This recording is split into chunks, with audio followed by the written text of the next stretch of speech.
welcome to Eurovision debate. There is just over a week to go before Europe goes to the polls in the European Parliament elections. So tonight, we put the big questions to the people who want to lead the European Commission for the next 5 years. We are live from the European Parliament in Brussels, where 6 candidates for the position of President of the European Commission will make their pitch for Europe's top job. We're live across Europe on members of Eurovision, but we are also being watched around the world online. You're all very welcome.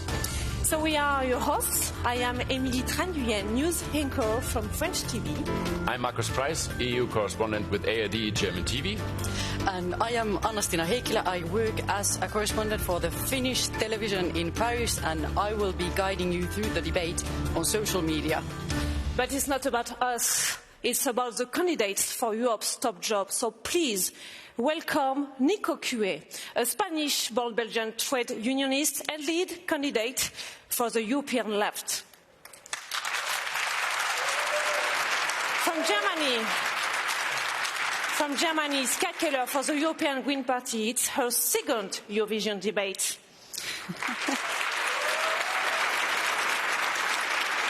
From the Czech Republic, Jan Záhradil, member of the European Parliament for Alliance of Conservatives and Reformists in Europe. From Denmark, acting EU Competition Commissioner Margrethe Vestager for the Alliance of Liberals and Democrats for Europe. From Germany, Manfred Weber, chairman of the European People's Party in the European Parliament and Spitzenkandidat. And finally, from the Netherlands, Frans Timmermans, first Vice President of the European Commission, the candidate of the Party of European Socialists. But this debate is nothing without you all over Europe. And that's where Anna-Stina comes in. Yes, I will be your social media host this evening, so you are a crucial part of this debate. Throughout the program, I will be monitoring the millions of Europeans who are following us online, asking questions, reacting and engaging with us in the digital world. So tell us what matters to you by using the hashtag #TellEurope and make your voice heard.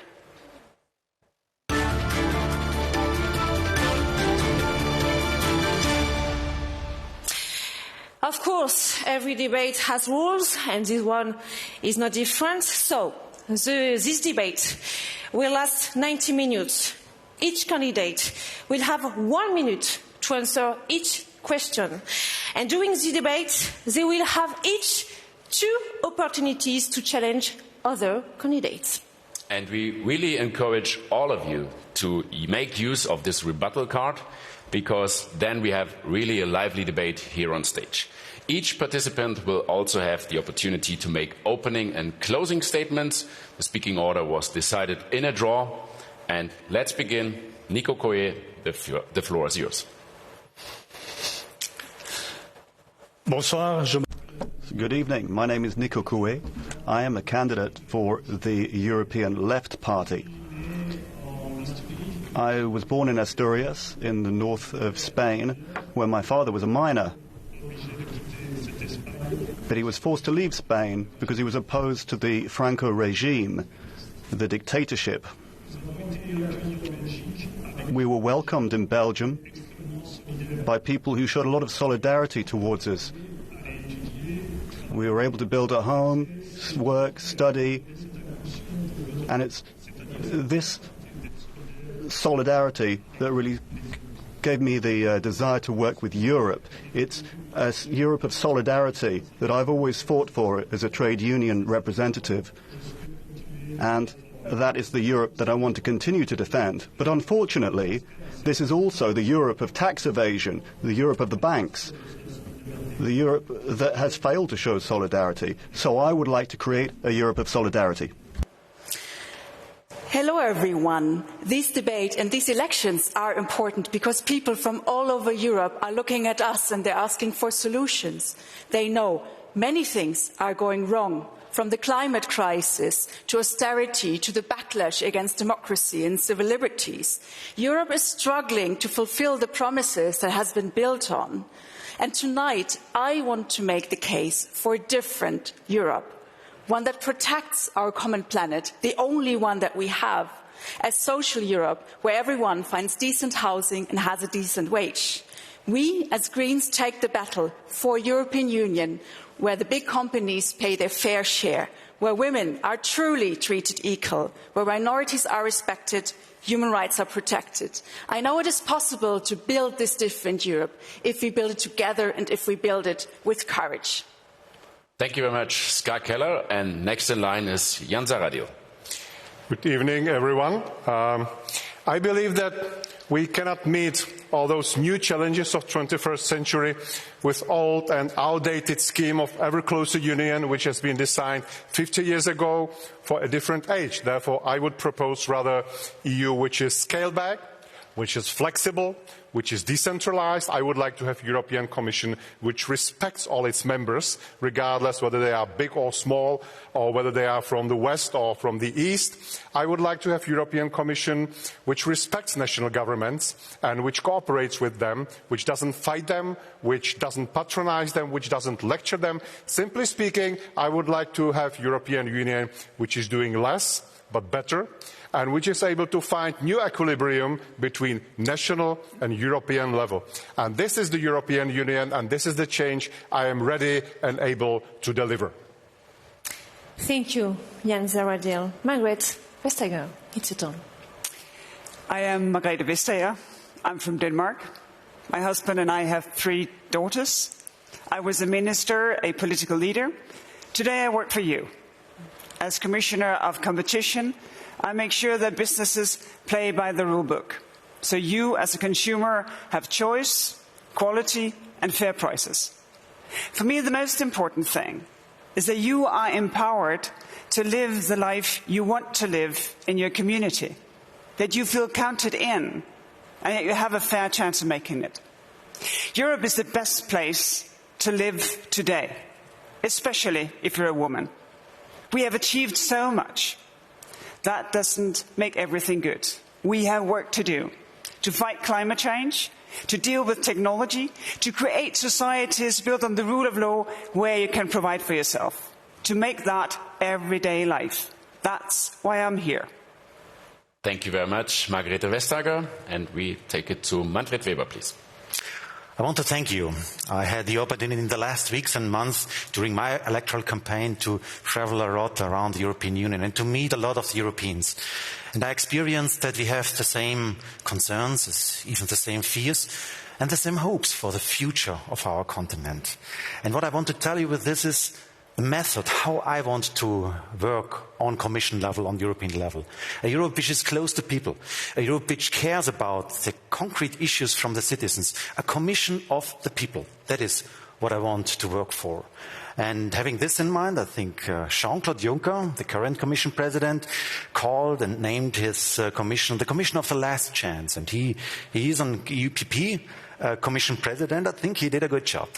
I want to call the next Commission not the Commission of the Last Chance. I want to call it the Commission of a fresh start, of a new era, of readiness, openness, for optimism, for showing to the world that we can achieve as Europeans so much together. Thank you, my friend Weber. Finally, Frans Timmermans. Thank you. Good evening. You know, you have the future of Europe in the palm of your hands.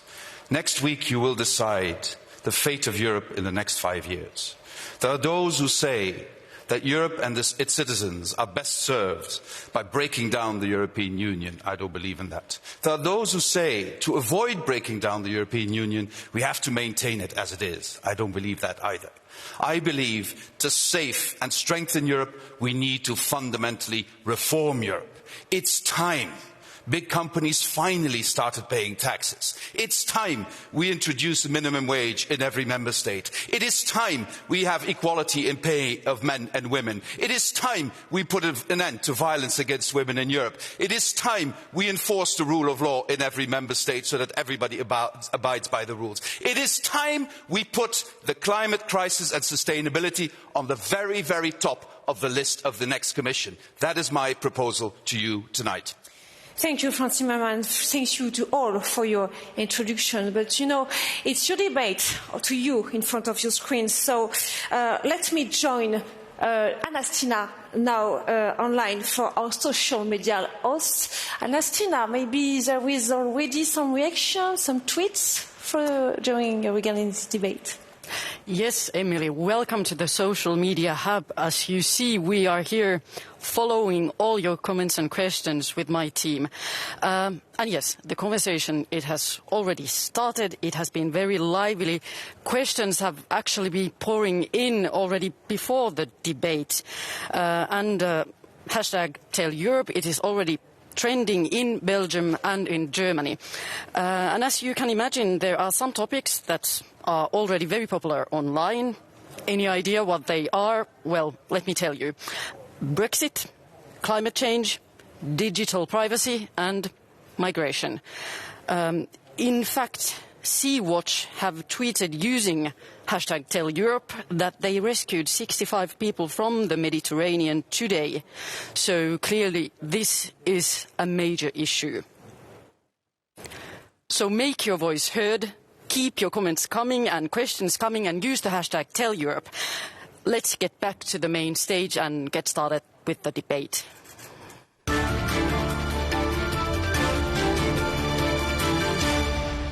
Thank you very much, Anastina, for this first glimpse into the social media landscape.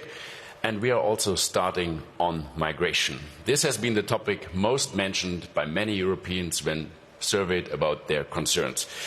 But Europe has failed to find a common political solution for the problem.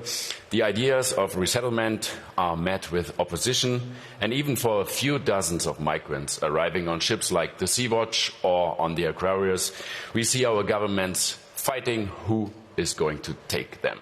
So our question to you is, given the tensions we see about migration, would you, as a Commission President, drop the efforts to find a common solution? And if not, how do you solve the problem? The question goes to Mr. Zahradil, please. Thank you. First of all, I have to say that I would never repeat the same mistake like the current Commission by introducing mandatory quota, which unfortunately didn't work and which unfortunately only deepened the divide between eastern part and western part of Europe. I believe that we should find another solution. We should respect the sovereign right of governments and parliaments in member states to grant or not to grant asylum, to grant or not to grant temporary or permanent settlement or even citizenship. What we have to do is, however, to fight human trafficking and human smuggling. What we have to do is to outsource reception centers to outside of the European Union. Otherwise, we won't be able to fight trafficking and smuggling. We, of course, have to somehow conduct readmission agreements with other countries, and that they will be willing, so we have to cooperate closely. And first of all, we have to help stabilize the situation in Africa. Thank you, Mr. Zahradil. Manfred Weber, what would you do? The only chance is a European solution, no doubt about this. And there are two main pillars for us as EPP. One pillar is that the state controls who is arriving in Europe and not the smugglers. So we have to win back the control on our border, and that must be clear. That's why we ask for 10,000 Frontex officers immediately established to control the borders. The second element is when Pope Francis is in front of the Mediterranean Sea in Lampedusa, And it's reminding us on our humanitarian responsibility. We have to take over this responsibility. We have to care. That means resettlement for Syria. That means a big Marshall Plan for Africa. I want to establish a commissioner only dealing with African interests to make also from the structure of the Commission clear that we prioritize on these things. And that are the two sides of the medal, strict border control and humanitarian responsibility. And my party did it. So Angela Merkel, the Chancellor of Germany, we showed that we take over responsibility. And Angela Merkel, together with Jean-Claude Juncker, showed also that we are ready to have a Turkey agreement where we win back the control on our border. So both elements are crucial. Thank you very much, Manfred Weber. Mr. Cuey, would you drop the efforts? Well, let me recall that immigration is first and foremost a human drama, and I'm actually the son of an illegal immigrant. My parents arrived here without any documents, and more than 30,000 people have been killed in the Mediterranean. 50 people were killed just yesterday in the Mediterranean when a boat capsized. And I think the European Union has a great responsibility here, and all of the policies that have led to destabilization need to be revised for the European left. We believe that migration is an opportunity. I'm an example of that. This is an opportunity for a series of people who don't have the opportunity back home in their countries to flourish. For us, we don't believe that it's about the invasion of Europe. We're talking about 0.5% of the population. And these people can contribute to rejuvenating Europe. I am the son of a migrant, and I think the statement of Mr. Weber, where he talked about a final solution for immigration, is scandalous. Thank you.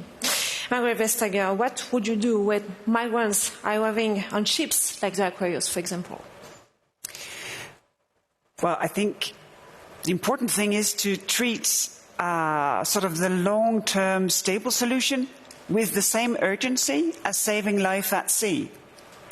Because otherwise we will never get to a solution, because migration is here to stay, because of climate change, because of changes in economic conditions.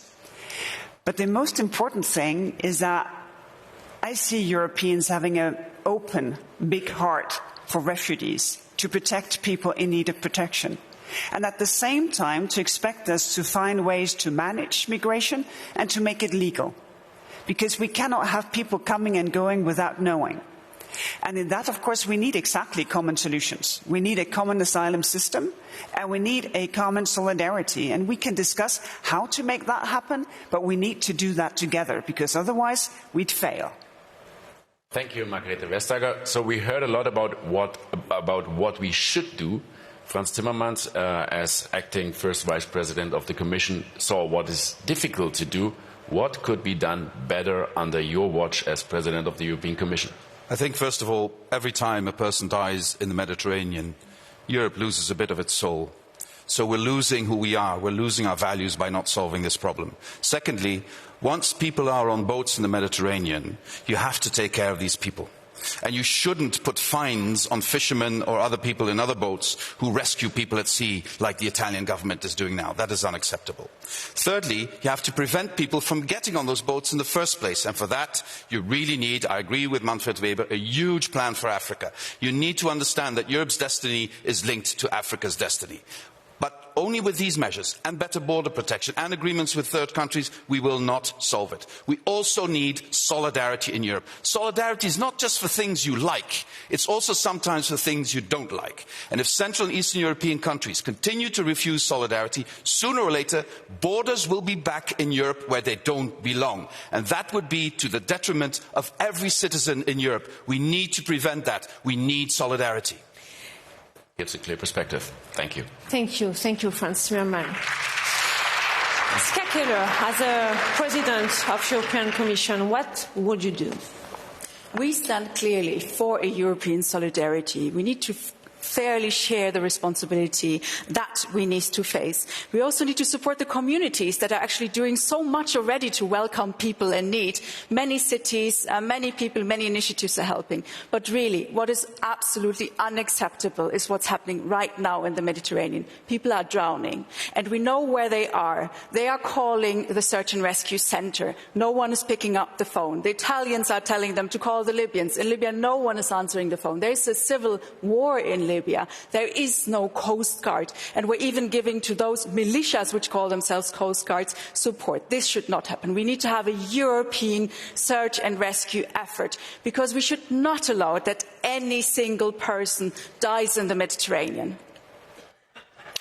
Thank you. Thank you, Skakeva. Thanks for the first round of answers. Our second question is on youth unemployment. If you look into the details, you see there is a huge gap between countries in the north and east, and those like Greece, Portugal, Italy, or even France. Youth unemployment in Greece, for instance, is at 39%. But what is the explanation for that? Too much austerity, like in Greece or Portugal, or maybe not enough reforms, like perhaps in France or in Italy? Our question to the candidate: how would you try to bring the more than 3.3 million young Europeans back into jobs? Mr. Zahradil, the floor is yours. Well, first of all, let's be very clear that this is not the European Commission which creates jobs. Businesses create jobs, and European Commission can create business-friendly environment by good legislation and by funding good programs from its budget. And some good programs have been already developed. We have, for instance, Digital Europe, funded by, I think, 10 billion of euros. We have also Horizon Europe, which is supporting research and development with another part of the European budget. And we have also InvestEU, which combines private and public resources for improving infrastructure. So what I believe is that we need some tailor-made solutions for each and every country, because our economies are very diverse. Structures of our national economies are different. And if you look at Europe, you can see that in some countries is actually unemployment very low. In my own country, it's less than 3%. So tailor-made solutions, encouragement of new programs and good legislation. These are my solutions. Thank you, Jan Zahradil. We take it to Manfred Weber. Germany also always insists on austerity, on the 3% criteria. Is this also a cause for the youth unemployment in the south we're seeing, and are you going to change something about it? Well, I remind the Germans, the Dutch, the Austrians, the Finnish, who are doing quite well at the moment economically, that we only can have a good future if we can create jobs and growth, especially for the young generation in the south. We only can answer the challenges together. So it's responsibility and solidarity together. We have to bring these things in one line. And I want to describe one element. I was in Portugal, in Porto. I met with young students there.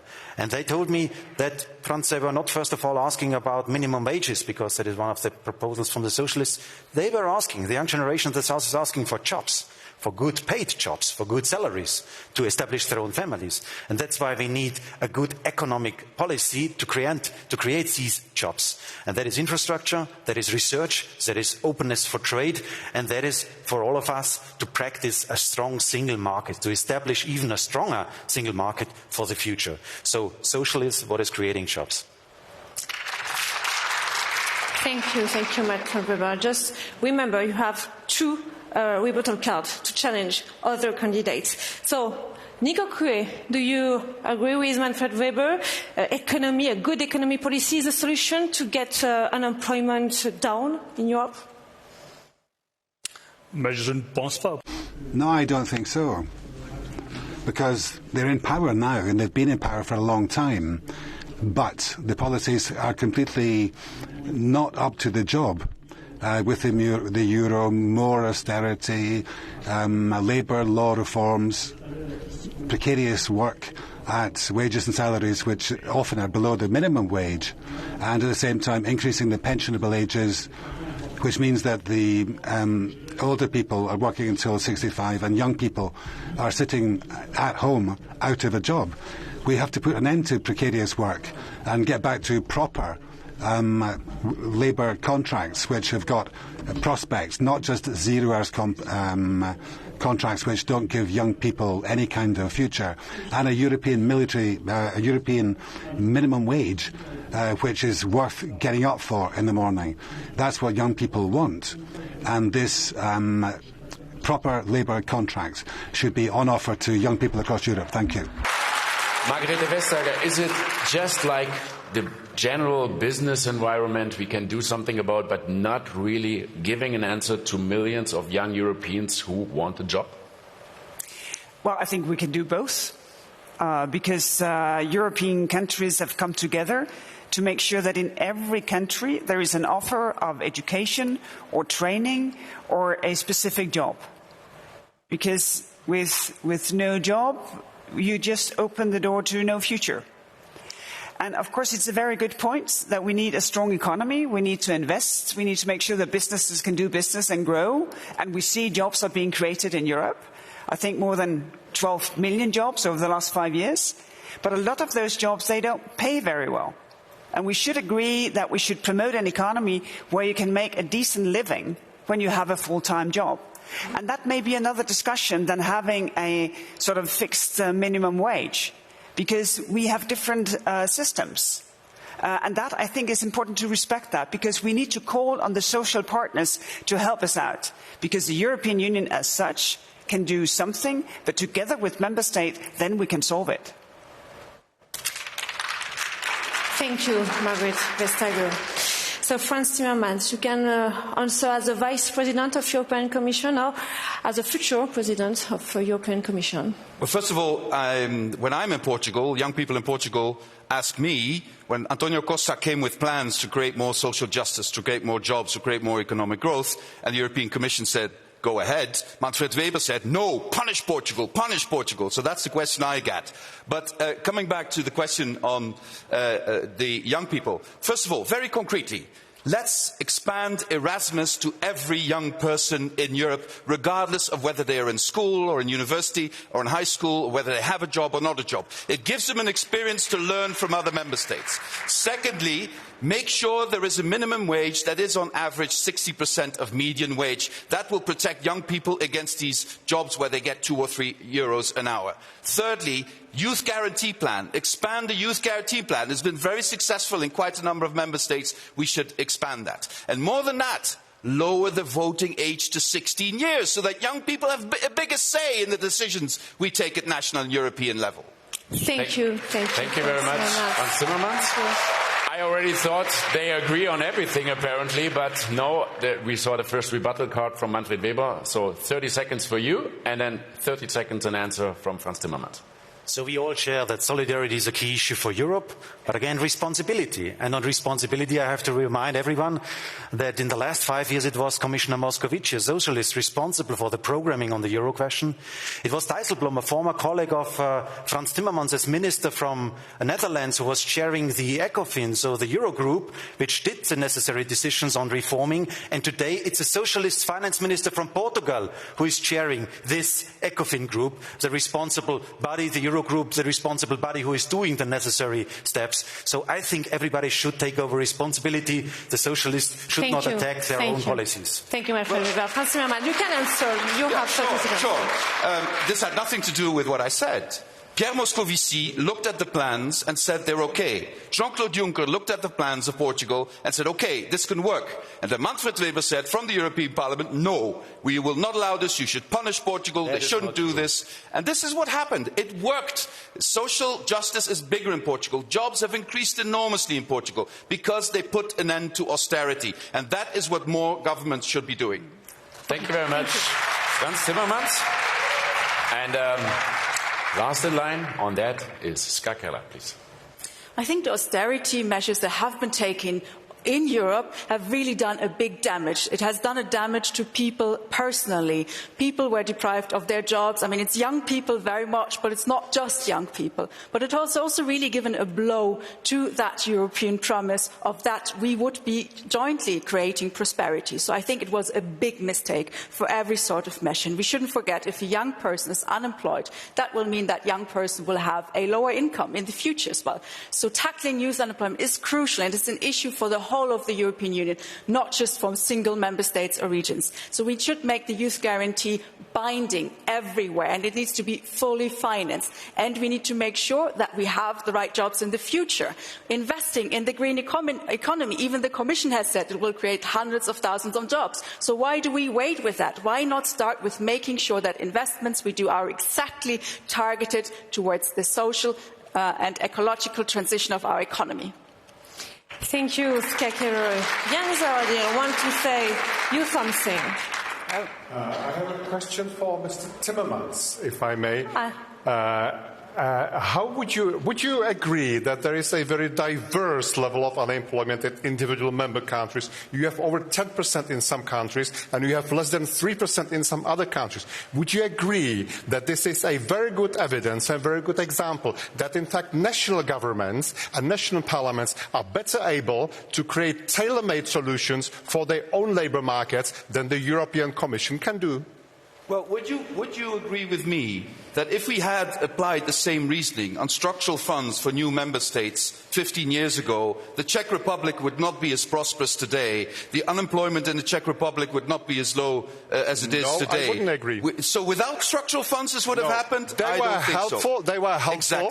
Exactly. And this was an expression of European solidarity. Would you not agree with me that it's also an expression of European solidarity, not just to say we have low unemployment figures, but we care about the fact that in southern Europe more than 30% of the young people are unemployed, and we will help solve that?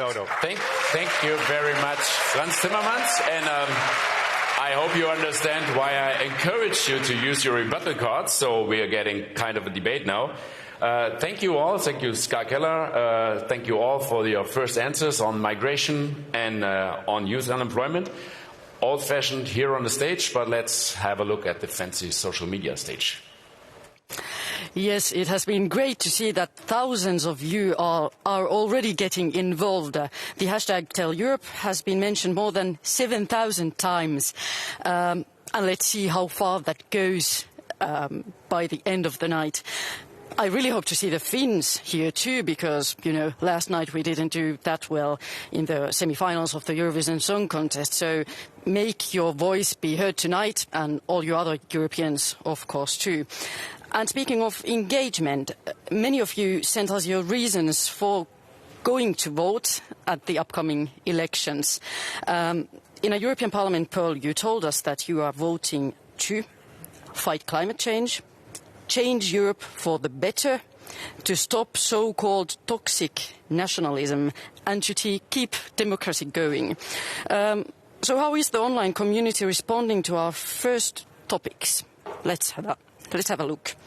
Migration, it has definitely provoked a very heated discussion.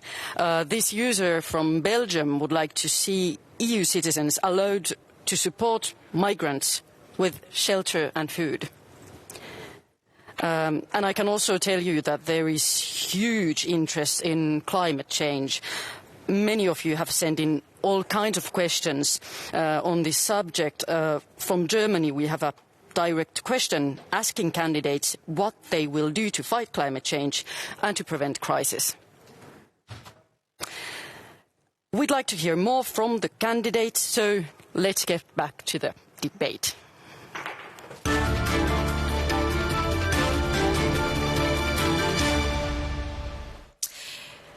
Thank you, Anasina, for the perfect transition, because we can move on the next topic, environment and climate change.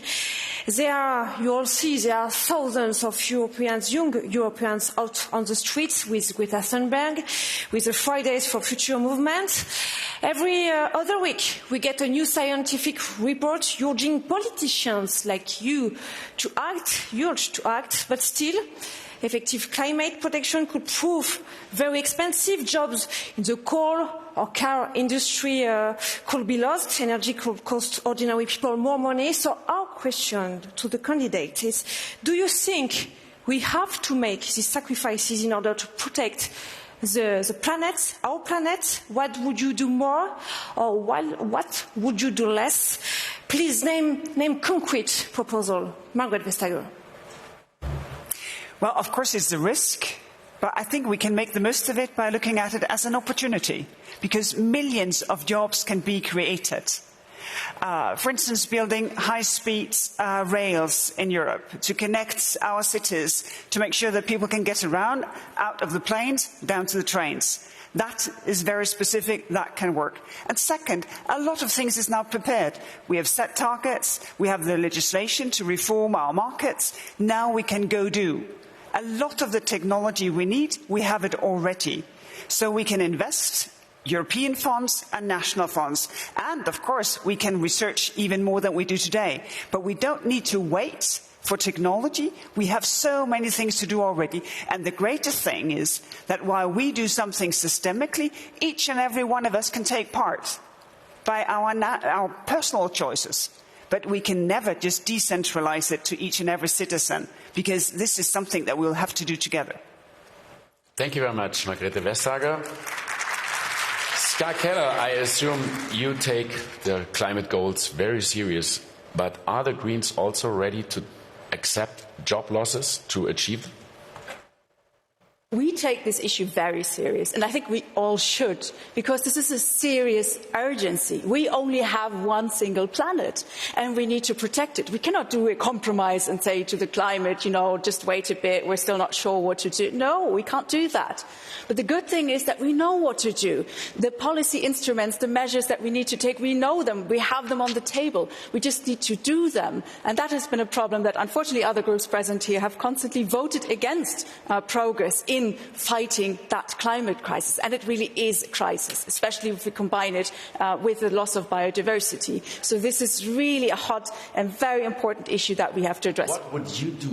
What I would do is, for example, stopping the climate harmful subsidies that we're spending every year at the European Union level. There's billions of euros that we should stop putting into the wrong use and put it into good use. For example, in climate-friendly technology, which, for example, also creates a lot of jobs. All the new jobs that would be created in a climate-friendly technology and economy, that would be here to stay. Right now, we're letting them go to China. Thank you. Thank you. Frans Timmermans, as the Vice President of the European Commission, do you heard the young European into the street? Do you heard the report of the scientific? Yep, it's what I hear everywhere I go, every day, 10 times a day, every day. First of all, let me say, Ska Keller has said some clear words about this. Mr. Coué is one of the leading politicians in the European Parliament on climate change and on the environment.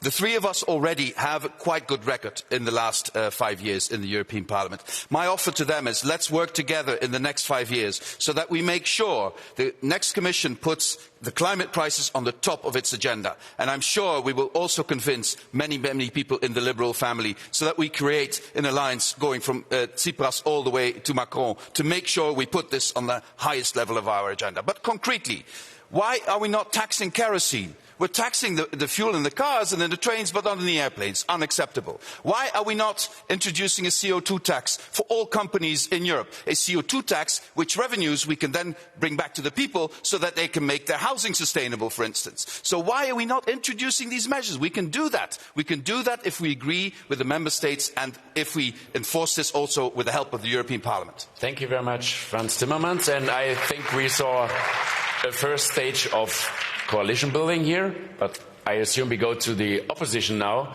Jan Zahradil, what would you do more on climate protection or perhaps less? Look, I came from that part of Europe, Central Eastern Europe, which 30 years ago was one of the most polluted parts, not only of Europe, but of the world.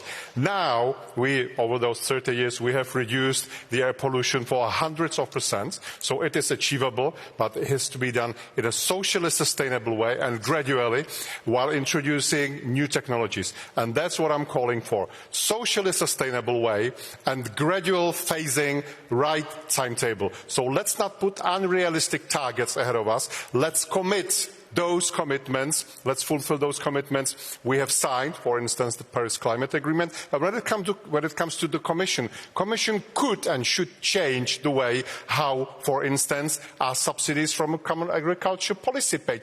They should be more environmentally oriented, more subsidized organic farming, small farming, and not only production oriented. And there is one more, actually, a good program which was already devised by the Commission, and I have to praise the Commission for that. It's called 1 hectare, and this.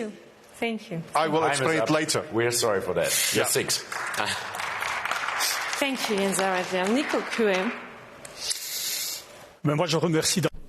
Well, I'd like to thank the young people who, for the many weeks now, have been going out on the streets because they get the impression that they are not being listened to. And it's true, they haven't been listened to.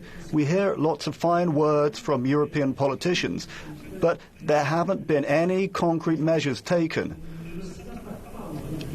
We are not attacking the big polluters, the multinationals who are responsible for more than 70% of pollution at the international level. We're doing nothing there. Rather, we're pushing this on to citizens, taxing the citizens, as Macron has done in France. That is totally unacceptable. There is an industrial tradition in Europe, Galileo, Airbus. Why can't we go back to taking a public initiative to deal with the climate crisis? We can't simply say there's no money, we found $3 billion to save the banks. And Mr. Timmermans, tax evasion is at about 800 billion. And we take it to Manfred Weber. Would you be more ambitious on climate protection than the actual acting Commission now? 2050, to achieve a European Union which is carbon neutral. That is our common goal. And that's why I cannot understand why we create here divisions when we have common understanding about what to do for the future. The EPP is clearly committed to this goal. But on the way, how we achieve this, there are discussions necessary, because I don't accept that the losers of the development will be the pensioners, the poor people in our societies, will be the industrial workers of the car industry. We have a lot of concerns about whether they can manage this transitional period. There are a lot of concerns on the table, rural areas again. And that's why we have to make it in a way that everybody can respect it. And when I refer to my EPP party, I tell you it was the Commissioner Arias Canetti, an EPP commissioner, who presented all the initiatives in the fight against climate change. Our day achievements are together with the EPP voice, and I will continue. Thank you, Manfred Weber. Frau Timmermans, you want to challenge? Well, just very briefly, I mean, we just, an NGO went through the voting in the European Parliament over the last 5 years, and they call the EPP dinosaurs. So there is a problem there. It's not my word, it's what the NGO did, just looking at the voting. But secondly, I'm sick and tired of the excuse it's going to hurt pensioners, it's going to hurt socially weak people. You know what's really going to hurt? If we do nothing. If we do nothing, we will be in a climate crisis of incredible proportions. If we do nothing, it's the poor people who will suffer first. They have no way to go somewhere else to avoid this crisis. We need to act. The longer we wait, the more expensive it is and the harder it is on poor people. Manfred Weber. Again, from Franz Timmermans, great words, but not concrete actions, you see. We need concrete actions now, and that is necessary for achieving the goal. And I tell you, the trade emission system which we established into the European Union, we can expand this to the aviation sector. That would be an important step. Or to look for the question how we can now boost innovation. I believe as an engineer, I am an environmental engineer by my profession. I believe in innovation, not in punishment, not in bans, not in regulatory framework. I believe in innovation. And that's why establishing an horizon which is investing in technologies which are capable to solve the problems, that is what we have to do.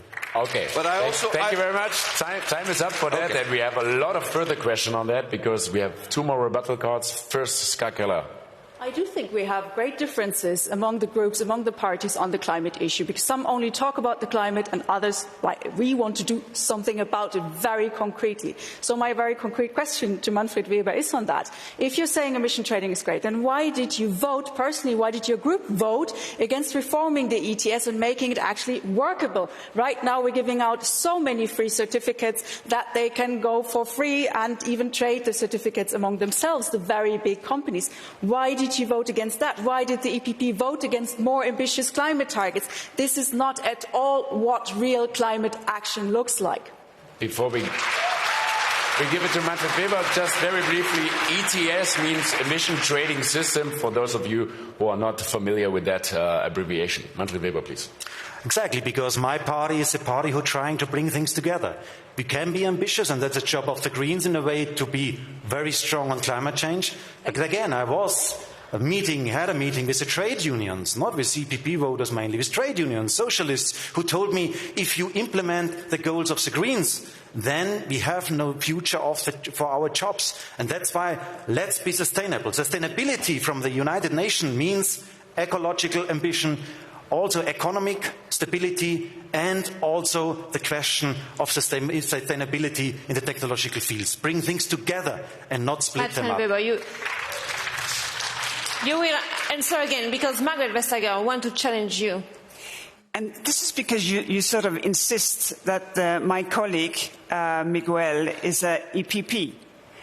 But he didn't make amazing work because he's EPP. He did that because he's part of the Commission. My colleague Violetta, she didn't pave the way to decarbonize transportation because she's a liberal. We work together as a college. And this is not a party congregation, because climate change is so much bigger than any of us that party affiliation plays a role. And second, we have so many tools already. Why not just put that into use instead of just waiting? Thank you. But Margarete, that was exactly my starting point when I said, let's not create a division on this, because on the goal, we are on the same side. And frankly speaking, you know that in the liberal group, there are a lot of friends who share the concerns about the speed of implementation. Again, 2050, we have to have a carbon neutral industry. And I'm strongly committed to do so, but not to punish the poor, to do it with innovation, with offers, to get the next steps and to be strong on this. Thank you very much, Manfred Weber. And there was still one more challenge from Nico Cue, also to you. Well, I think it's pretty unbearable to hear this kind of discourse. You shut the Florange and Liège blast furnace 7 or 8 years ago. The unionists came up with all kinds of proposals to create special steels that didn't need to be washed and that would have actually promoted and pushed production levels for recycling of these materials. Imagine the number or the quantity of detergents that we wouldn't have poured down the drains and produced in Europe. But instead, with Mr. Tajani, you prefer to plump with Mr. Mittal and allow these blast furnaces to be shut down and allowed steel to be brought in from outside of Europe, and which will pollute the world twice as much. I want to comment in a way that we have to understand that Europeans are ambitious, but for the next Commission President, the main goal could be also to convince the rest of the world to follow, because we cannot alone rescue the climate. We have to do it together with the other friends and with the other partners on global level.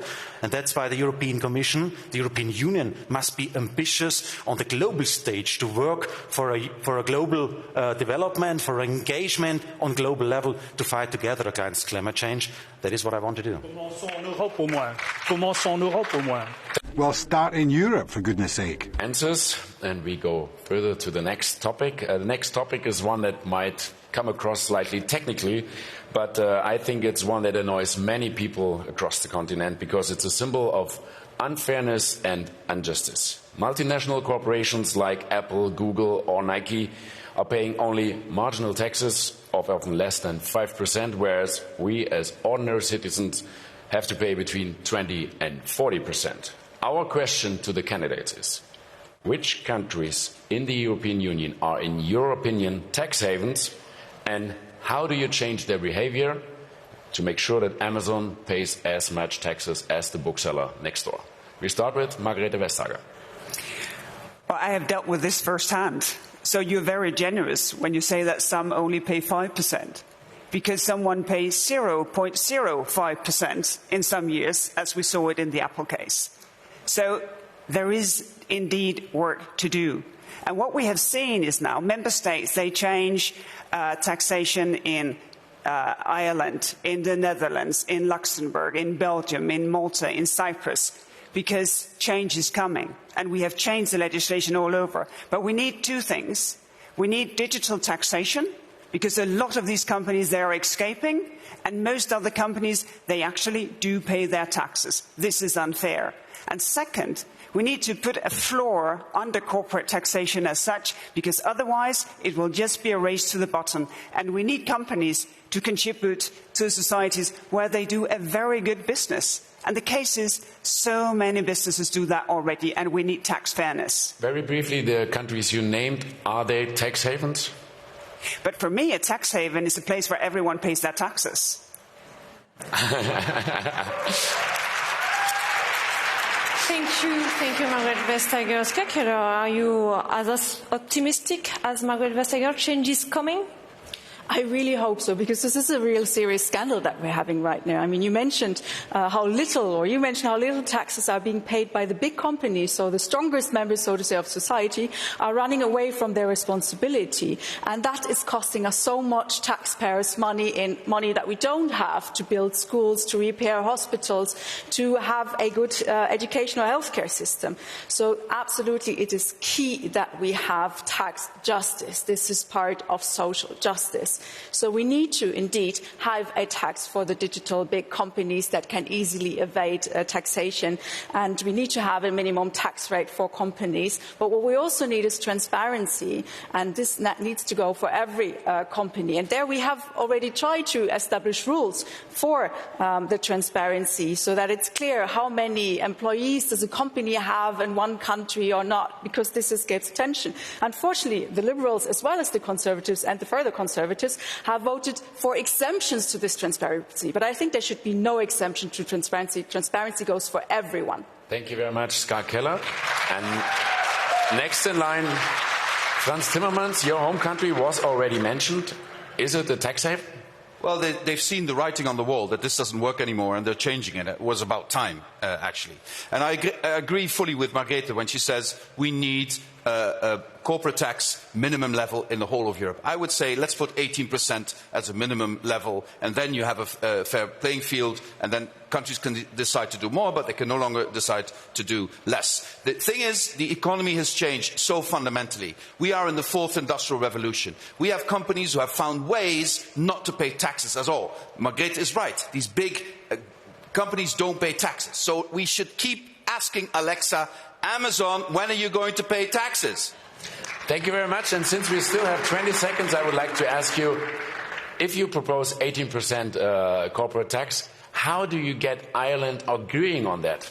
I think, they are seeing that this is hurting their economy in the long run anyway. These big warehouses with nobody's working is not in the interest of any economy. And so I think we can convince everyone to follow that road. It's also an element of European solidarity. I'm even sure we can convince my own country in this. Thank you, Frans Timmermans. Jens Aradil, what do you think about transparency Well, first of all, I have to say that there will be probably a very fundamental difference amongst us, because I believe that states have the right to tax businesses, and European Union is not a state. Maybe some people wish European Union to be a state, and in that case, I understand that they are calling for pan-European taxes. I don't. I believe, however, that, of course, tax evasion should be forbidden. I believe that there were good steps made forward. How? There is an exchange of information for every company whose turnover is bigger than 750 million euros, whether it pays regular taxes here or there. So we can easily identify those who do not pay taxes, and they can be taxed on a national level. I don't think that they should be taxed on a pan-European level. And by the way, I have to say that Commissioner Vestager did a very good job on that, on finding level playing field and on trying to find a proper competitive environment for European businesses. Thank you very much, Jan Zahradil. And Nico Coué, do you agree that it's none of Europe's business, taxation, more or less? Pas du tout. Not at all. I think we've got to recognise that in Europe we have got whole areas where all the public services have been done away with. The hospitals, the schools, public transport. Frontline services have been taken away, and that they have to be in existence to spend the tax money on. Even harmonising taxation at European level and getting rid of the tax dumping, which mars the landscape in Europe.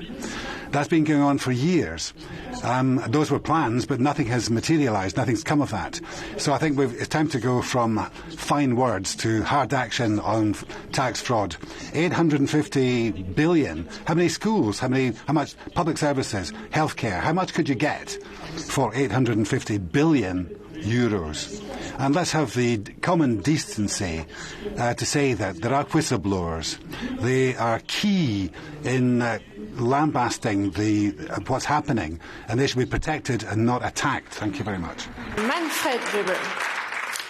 I was a proud European when the European Commission decided to act against Ireland. Margrethe, you and Jean-Claude Juncker, to make clear that Apple has to pay their fair contribution to our European societies. And that is what we have to continue, to use our economic strengths, our regulatory framework, to make clear that everybody has to pay. And we have to answer one question, because we share to fight against tax havens, we share that we need a digital taxation. I want to use the money of such a digital taxation for the transforming process, for those who are the losers of the digitalization.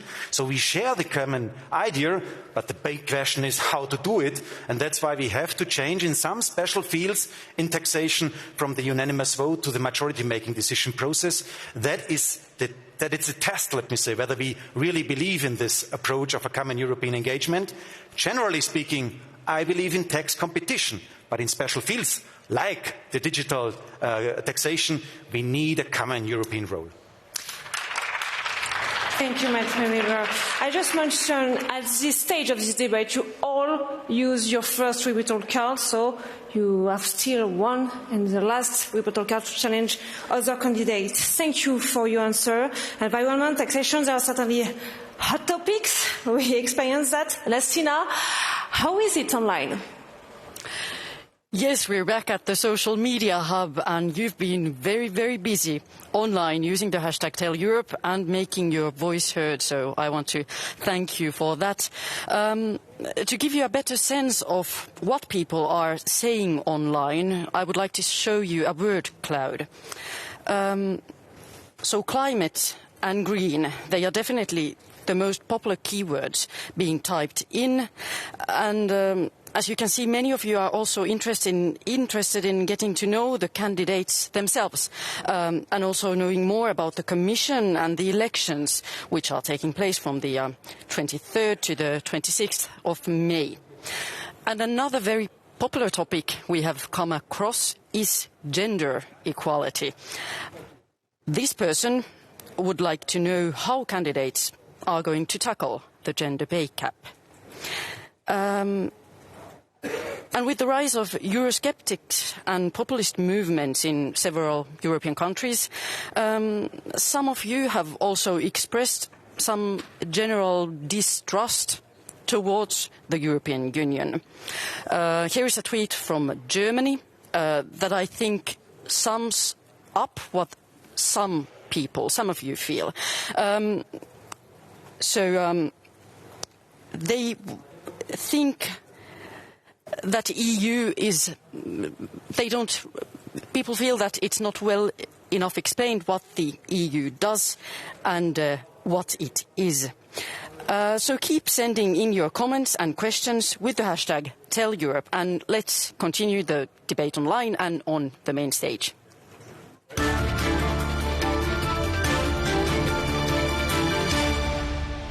Thank you very much, Anastina, and we turn to questions about our external politics. The EU in a world dominated by the US and by China. More and more often, the EU finds itself in an arm-twisting situation with those powers, be it on the Iran nuclear deal, be it on Nord Stream 2, be it on free trade. Time and again, US President Donald Trump threatens to impose new tariffs on European goods. So this is a very broad topic, but we like to get a feeling of your stance in these questions. And our question to you as candidates for the European Commission, in order to strike a deal with Donald Trump, which will probably be one of your tasks as a Commission President, and to avoid damage for the European economy, are you willing to open European markets to American agricultural products, including genetically modified ones, as Trump apparently demands? First answer from Ska Keller, please. No. But I also think we need to think a bit further and really consider which role should the European Union play in the world. And I think we would have an important role to play. And we need to consider which this should be, and we need to be united in that. My idea is that Europe should be a force of peace and of human rights in the world. This is something where we can really send out a strong signal. And we're already doing something, right? We're the biggest donor for human rights activists in the world. But we're not being coherent. At the same time that we're the biggest human rights activist donor, we're also, as European Union member states, sending weapons to dictators, sometimes the same that oppress them. So we need to be coherent. We need to stop those weapons exports into conflict areas, which also send people on the move that then have to flee. We should stop being a haven for dictators that put their money into European banks, for example. We need to be coherent, and we need to care about human rights wherever and whenever. Thank you, Ska Keller. Franz Timmermans, how to be poor in front of United States, China? Well, if we're united, we're stronger than them. We are. But if we have leaders in Europe who are best buddies with Vladimir Putin and go and ask him for money, who then go on an audience to Donald Trump, who wants to weaken and break up the European Union, and, how can we create unity? We have to understand what is at stake for us as Europeans. The first time in living history that there's an American president who thinks it's in his interest to have a weak and divided Europe. That's dangerous for us. Weak and divided, we will not be able to stand up for our values in the world. So we need European unity, and we need to convince those political forces who think that Putin is their best friend, all the way from Farage to Salvini to Strache. All these people should understand they are not acting in the best interest of European citizens. We need to be united. We need to stand firm against Trump, firm against Putin. If we do not do that, they will dictate the tone and the content of the music. We cannot allow that for the sake of our citizens. Thank you very much, Franz Timmermans. Manfred Weber, can we just say no on everything to Trump? He will pressure us, I think. No, not at all, because the Americans are still our friends. The American people are our friends. We have so much common values in mind when we speak about the freedom of press, about the independent judiciary, about the gender balance and the democracy. So there is so much which we have in common. That's why I don't fight against the American people. But what is happening in the White House is not our approach of doing politics. That's why we have to be strict and clear. I would offer to the American president, let's do a deal on the industrial goods. So let's do so on trade, but only if we practice partnership. If he wants to force us, Europe has to stand up and has to act accordingly. That's why strength and unity of Europe is necessary. And again, we need the mechanism discussed. So today we have in our external affairs the idea of unanimous vote. That's why Europe cannot act. Europe is not quick enough, like we saw it in the Venezuelan case. And that's why we have to change towards a majority-making decision process. Only with such a new mechanism, we can bring the whole strength of Europe, our value base, alive for a strong Europe on global stage. Thank you, Mike van Weber. Nico Cue, what do you think about the relations with the United States, China? Well, I think that free trade agreements often weaken Europe because we don't manage to get our partners to follow social and environmental standards. I think it's a shame when we are the largest economy in the world. If you add together all of Europe's countries, we need to ensure that European living standards are respected. Free trade agreements need to be fair, but they are being put in the hands of private forms of justice that member states fall victim to. Well, I'll give you an example. Veolia questioned the Egyptian minimum wage due to this private arbitration that could simply overrule states. We need to be looking at the rules in these kinds of treaties. They affect farmers, industries, the whole of our populations in Europe. That is how that we will move forward. Thank you, Nico Cue. Mr. Zahradil, would you talk about agricultural goods? Well, first of all, I have to say that trade for us, for Europe, is the major engine of economic growth. And I think that we should negotiate with the United States because transatlantic market is a huge opportunity, regardless who is at the moment US president. But it is not the only market. There are also other markets. And I was very happy, as a vice chair of the International Trade Committee, that we conducted, for instance, the free trade agreement with Japan, which created the largest free trade area in the world, covering about 30% of the global GDP. And I think it's a good news. I think we should continue that. And I think we should focus, in times where protectionism is rising, we should focus on the goal to be a pioneer of a free trade. And we should try to conduct more free trade agreements, particularly with Asian countries, because this is where economic future of the world lies. Thank you very much, Jan Zahradil. Margaret Vestager, as a European Commissioner for competition, you were confronted with other countries, with other power. What do you want to answer? Well, there's room for a much more confident Europe.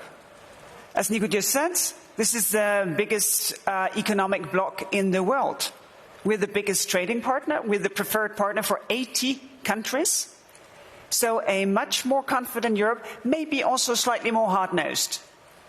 Because if we give access to our markets, we should have access to other markets as well. And when we ask fair competition within Europe, we should also stand up for our businesses if they are met with unfair competition outside of Europe. And that we need to push much further than what we have done so far. And what we have retired is basically, do you want me to stop talking? I read your body language like that? Completely correctly. Go on, please. Well, thank you very much. No, the point is to say that we have retired sort of the old concept of free trade and instead said we need to trade in a value-based way. Because we have interest when it comes to how agriculture is done, how animals are treated, how human rights play a role. And this is why the trade agreements with Japan, with Canada, are such good news. Because this is the way you can make trade a positive input, and that creates millions of jobs. Thanks, Margrethe Vestager. There was another rebuttal from Nico Quay. But we don't know who you want to challenge, so... Monsieur Timmermans. I'd like to challenge Mr. Timmermans, because Mr. Timmermans, Vice President of the European Commission, and I know that in his political family, at least in Wallonia, there was a lot of pushback against the CETA treaty with Paul Magnette as the chairman for Wallonia. We still don't understand how it can be that if you have a number of different visions for the future through this treaty, you can accept that it is negotiated beyond the states themselves and in some kind of extrajudicial European forum. Are we not sufficiently democratic and strong for us to debate this with the European citizens so that democracy can really take its place? Well, I can tell you straight away that what Paul Magnette said and what you did together really influenced very heavily the nature of the treaty. That really made a difference. You talked about arbitration, but actually it's much more public now than it was, and that's even been confirmed by the Court of Justice in Luxembourg. So your actions and what Paul Magnette did really helped us push ahead in that direction, which was much more public. But we haven't reached the end of the road yet. We've got a lot more to do, but already the trade treaties are not just things that are decided on by experts, but they're part of the public debate. Alfred Weber, you want to use your last rebuttal card too, but who do you want to challenge? Representative of the left, Mr. Kerr, I want to reflect on the trade issue because today 36 million jobs in today's European Union depend on trade. We are a trading continent. The whole economic strength is based on trade. And that's why I cannot understand why the left parties, the Greens, the left party in the group, and also the socialists are not stable on the question, say yes to use trade as a tool for making the world a better place. I would include in all the trade agreements for the future a paragraph to abolish child labor, for example, on global level. Let's use the trade issue for making the world a better place. And left, you cannot count on this, on the left, on this question of trade issues. Nico Quay, you can answer, please. De nouveau, c'est des discours, mais dans votre Well, again, that's fine words, but in practice, social, environmental standards are going all the way down because of those free trade agreements. We haven't got the machinery. We haven't got agencies, at least that, which can stand up to the reduction of living conditions for Europeans. Because what you always say is a discourse that doesn't allow Europeans to maintain their standard of living. There is a domestic consumption in Europe, which is substantial. We're a big market, and millions of people who are working for this internal economy. And with your international treaties, the free trade agreements, it kills off that vitality right in the heart of Europe. Yes, because I have been rebutted as well, so I guess I'm getting 30 seconds on that as well. I do think that trade can play an important role, but we have to see it as an instrument to get to a goal and not as a goal in itself as it's currently being always treated. The more trade agreements we have, the merrier, but we need to watch out what they do. And for example, if we just liberalize all services, then this is also not good for the European economy. If we just extract raw materials from other countries, this is really not good for achieving a global and multilateral system of development. So we really need to be careful what trade is done, how, and for what aim. Thank you very much. That's Robert Organ. Who do you want to challenge on this topic, please? I have a question for Mr. Weber, because to my great surprise, he said that he would support a qualified majority vote for a foreign policy. And I still believe that foreign policy is something which is driven by national interest and by a very concept of state sovereignty. And we see, for instance, that in Libya, Italy is supporting General Haftar, while France is supporting, or it's vice versa. One country is supporting that warlord, while other country is supporting the legitimate government in Tripoli. So how you can put this together, and how you can push one country by majority vote to take completely different stance? I don't believe that it could work, and it would only deepen the divide amongst European countries. Well, the question is not how to manage it. The first question is it necessary? And sorry, when we see exactly what is happening in Libya, when we see, for example, this development in Venezuela, it took 4 weeks of time to manage a common European position against the communist regime of Maduro. 4 weeks of time, due to some individuals, especially from Greece and Italy. And that is not the Europe I dream about. I dream of a Europe which stands up for our values, for democracy, for rule of law, for the freedom, which is the title of Europe, the freedom of our continent. And that is only possible if we come to a majority-making decision process. Let's make Europe strong in these questions. Thanks. I fight for this. Thanks, Manfred Weber. And another rebuttal card from Margrethe Vestager. It's just whom are you challenging? I would just like to discuss trade with Ska, because I think there is also a climate change dimension here. For instance, we have a Slovenian company who are very famous in developing electrical planes. We have great European companies who develop pumps, wind turbines. We have a way of organizing how to transform waste to resources. And all of those solutions are exportable. And you cannot export if you cannot trade, and use trade as an instrument also when it comes to bringing the world together, when it comes to using the best possible solutions that we know already.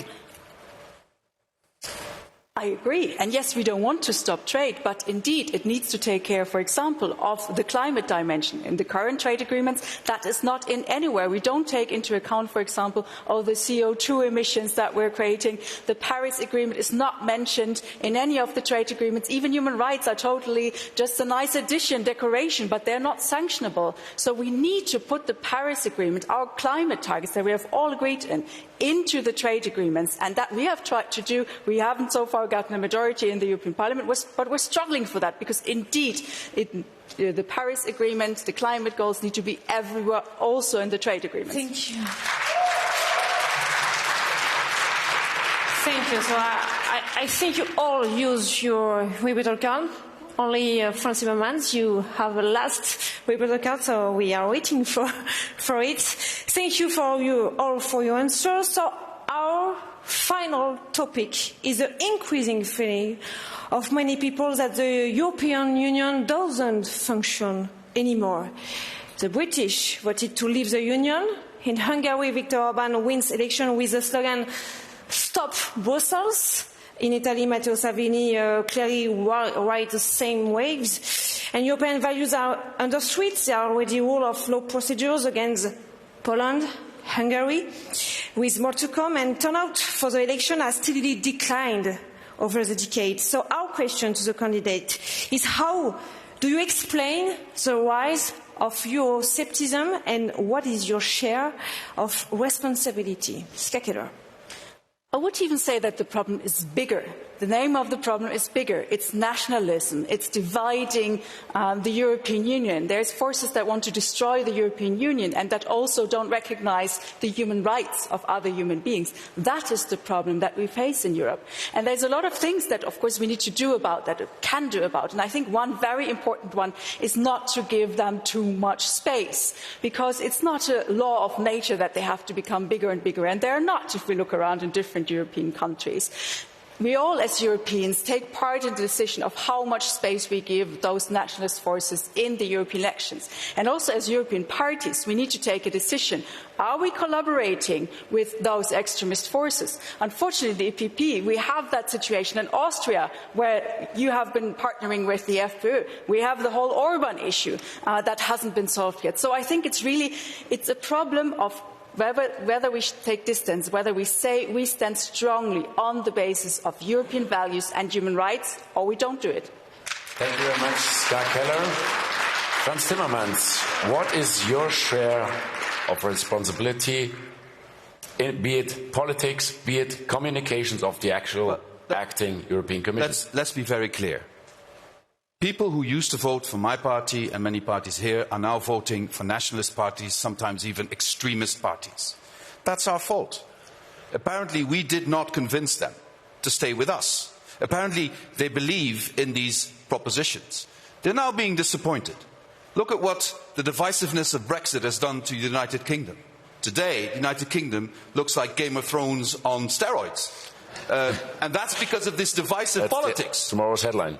That's because of this divisive politics. So we have a collective responsibility to offer propositions to our citizens that will make them come back to the European project, will make them come back to parties, all the parties around the table here, who have constructive propositions for the future. This is the only way forward. And yes, we are to blame, but we do have solutions. And we talked about these solutions tonight. Everybody has his idea about this, but we come together on this idea of creating European unity to solve the problems that are facing us in the future. Thank you, Franz Timmermans. Nico Coué, what do you want to say? L'unité européenne existait. Well, the European Union existed, but it's being dismantled. There is a risk that it could be dismantled because we have seen austerity policies of an unheard of violence used against southern European countries. That is why we shouldn't be surprised to see people turning to radical alternatives. You should see what the fascists are doing now in Italy, Hungary and elsewhere. But we need to make a choice. Either you choose the markets and you are constantly submissive to the law of the markets, or you take a choice to support people, the people who live in Europe. They are the ones that we need to be addressing and looking after. But what have we been doing? We've been cutting their pensions, increasing the retirement age, reducing the public services, giving them a feeling of malaise that is such that people think that by withdrawing into their nation states they can be better protected. The responsibility is in your hands. You are the ones who have pursued these policies. The two left rebuttal cards are with Ska Keller and Franz Timmermans, if I'm not mistaken, but now it's Manfred Weber's turn. My party, the EPP, the Christian Democrats on this continent, are among the founding parties of today's European Union. And we see that nationalism and egoism is back on this continent. And what we have to do for the 26th of May, for this year's elections, we have to fight against those who want to destroy our Europe. We have to defend our Europe, no doubt about this. And there are two elements important. One element is, if we want to answer, we have to make Europe democratic. In the Brexit case, The main message of the Brexiteers was, I want to have my sovereignty back. People feel not that Europe is my Europe, and I want to change this. This chamber, the European Parliament, is a place where the future of Europe must be decided. We need a democratic Europe for the future. And the second point I want to mention, we need a mechanism to defend our values. They are challenged in the European Union. And that's why I'm binding independent rule of law mechanism for the future, where we can also use the funds, the money of Europe, to sanction those who are not ready to respect our fundamental principles. That is what I fight for. Thank you much, Edward. Jens Zahradil, as a leader of reformists, conservatives, do you want to defend Europe? Well, I think that the main problem is that people, ordinary people in European countries that do not care about everyday politics, are somehow tired from endless European integration. They feel that European Union is interfering into their everyday lives, that it is threatening their traditional ways of life, their social customs and things like that. So yes, I am very in favor of European integration and European Union as well. But as I said at the beginning, I want Europe that is doing less but better, slimmer, scaled back, flexible, decentralized. I don't think that more Europe and more Europe and more Europe is a universal response for each and every problem, like, unfortunately, EPP and socialists that were running the European business for the last 25 years. And I don't believe that they will be able to come with some genuine change. Thank you, Jens Zahradil. Frans Timmermans, your last word. I think Mr. Zahradil knows extremely well that I've had a difference of opinion with the Polish government, whose party is part of his group, over the last 3 years. And people were saying, oh, don't do this, it will lead to Polexit, people will be disenchanted with you. How does Mr. Zahradil then explain that after 3 years of very, very tough conflicts with this government, the support for the European Union in Poland is higher than 3 years ago? The Polish people attach more importance to Europe than ever before. They want to be part of this community of values. Give them that. Don't withhold that from them. Thank you, Frans Timmermans. I'm not stealing the European Union from the Polish people, but I give you another example from my own country. 90% of Czech citizens, of course, want to stay in the European Union, so that means that they somehow like the idea of European integration, while 75% of my citizens do not want to adopt the euro. So there is a clear example that people somehow like the European Union, but do not like everything which comes from the European Union. And we have to find the right balance between the European level and the national level, which unfortunately has been shifted too much in favor of the European level. Thank you very much. And to Margrethe Vestager, what makes people turn away from the EU, and do you see any self-criticism? I think there are many reasons. And if you want to change things, you need to change yourself first. In the way we talk. We talk very often as if we were keeping a secret, with all the abbreviations we use. Last year we got digital citizens' right. That we call GDPR. How can you expect anyone to appreciate that? We need to speak in a different way. We need to take off the labels when people come to say this is a problem and discuss it for real. But then, of course, we also have to oblige ourselves to tell the truth. And what is now done to fight all the fake news and all the junk news that we see out there, that is part of the solution, to give people real food for thought and invite them back to a real discussion about how we unite our national democracies and our European democracy to make it work in everyday life. Thank you very much, Margrethe Vestager. We are behind our schedule, so very quickly to Anastina, what's going on in the social media world? Well, we have had thousands of people engaging with us, 5,000 people watching on YouTube, 28,000 on Facebook, 7,000 on Twitter. And in fact, we have been trending so far on Twitter in Belgium, Denmark, Germany, Ireland, France and Finland. Hyvä Suomi, kiitos. And while many of you have submitted questions on specific topics, a number of you have also asked about broader issues. So, for example, from Italy we have a question from a true pan-European citizen who asks, why should I feel represented by one of your national parties? So, back to the main stage.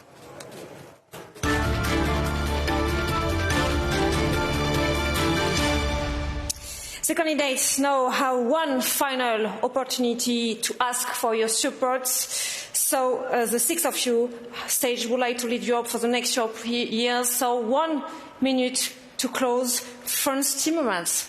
I just heard 40 seconds because we are behind the schedule. Starting with Franz Timmermans. You have heard us today. You've heard all the differences. I hope it helps you make up your mind what you vote next week. But there's one thing I want to ask you. Whatever you choose, never become indifferent. Choose.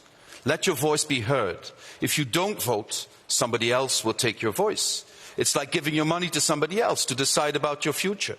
Vote in the European elections. Let your heart speak. Vote for the person or the party you believe will fix Europe's problems best. But vote. Never let yourself become indifferent. Manfred Weber, please. If I would have the chance to ask my grandfather, the grandfather's generation, what do you think about today's Europe? I think they would answer, it's the best Europe we ever saw. And for the 26th of May, for these European elections, it's first of all to defend it against the egoists, against the nationalists who are back in Europe. And I want to open the new chapter. I want to create optimism. I want to create future perspective for this European Union, for this great idea of a united Europe. And I say it again, I want to make it in a democratic way, where you have the say, where you decide about the composition of this chamber of the European Parliament, and you give us the advice, what are the top subjects what we have to deal with in the next upcoming 5 years. A democratic Europe and a strong Europe. Thank you. Well, two things. First, it's important to show that we do change. And the most visible way to do it is to have a gender-balanced commission, the same number of men as the number of women. That reflects our societies. And second, the challenges we've been discussing today, they're difficult. We need each other to do it, but it takes courage to overcome ourselves and our differences, to find common solutions. The power to change comes from you. Voting is power. Go vote in this election and inspire people around you to go vote. Otherwise, other people will use it. Thank you.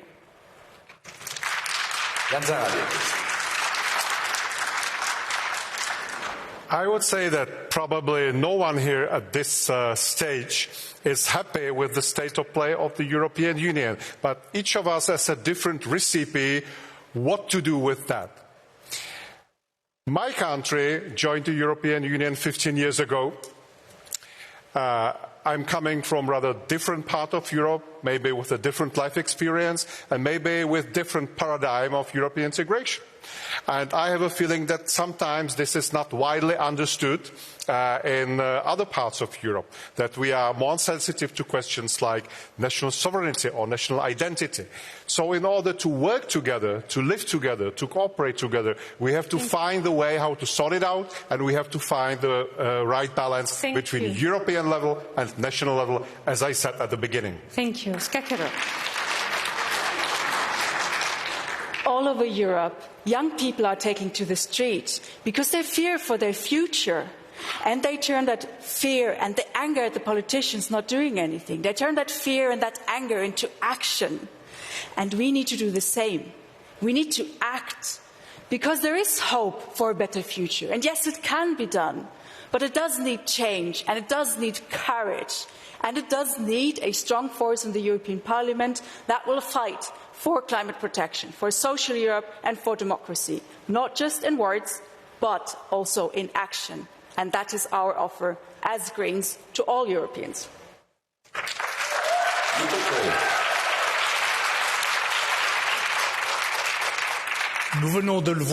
Well, we've just seen that European leaders, they talk a lot, but they don't get to the heart of the problems.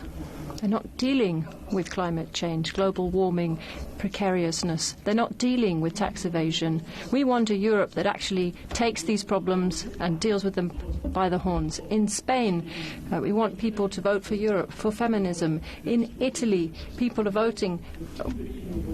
We don't want them to vote for fascism. We want all European citizens to be able to vote for social states that actually give them a decent life. And we want Europe to completely change course. We're asking then for a vote for the European left, which is the only party that can really change direction. And that brings us to the end of our debate. I hope you spotted somebody whom you think would make a good president of the next European Commission. But anyhow, please join us all in showing your appreciation for all the 6 candidates.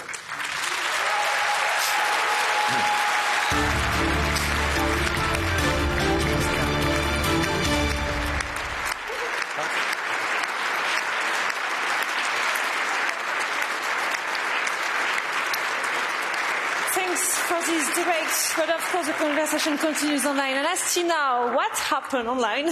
Well, it was very lively. You sent us so many posts that we couldn't get to all of them, but we did know that some of you asked for more coverage on the European elections. And we also noted a tweet from a journalist from France Info that sums up what tonight's debate has been all about: a discussion that is respectful and meaningful. Thank you very much, Anastina. And to all of you here in the Parliament and, of course, at home, don't forget to take your chance to vote from May 23rd to May 26th, wherever, depending on wherever you live. But for now, from all the Eurovision debate team, for you, a very good night. Guten Abend. Hyvää yötä. Bonne soirée.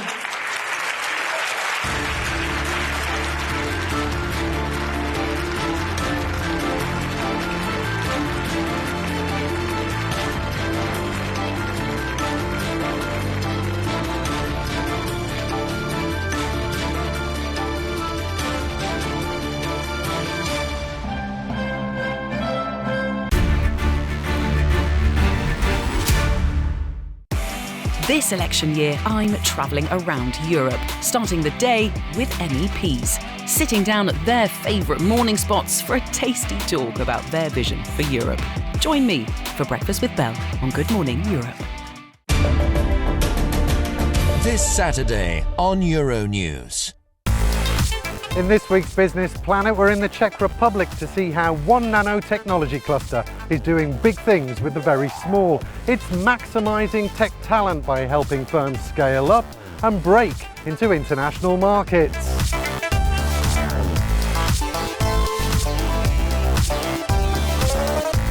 How being part of a cluster could help boost your business. That's in Business Planet on Euronews and Euronews.com. This weather report is brought to you by Turkish Airlines.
This weather report was brought to you by Turkish Airlines.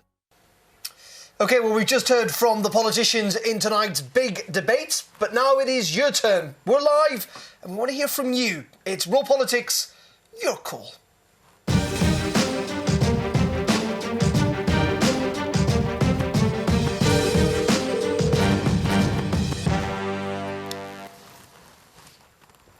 Welcome to everybody to the show. You can see we are at a different studio this evening. A late night. Studio here at the European Parliament in Brussels. And hello to all our viewers on Facebook if you're watching us there live. And hello to our viewers and our commenters. People are commenting on Twitter already. Thank you very much for that. We do really want to hear from you tonight after that big debate. The 6 candidates, this is the first time that the 6 candidates were all together in one debate, in fact. Debate might be a slight stretch of the word, but they were all in the same room. Talking, there you go. At least anyway. And we want to know what you think. Were you impressed by any of them? Were you impressed indeed by the debate? Did some of those politicians win you over? Did they answer your questions at all? Yeah, and is the Spritzen candidate, the whole kind of process, it is going to survive?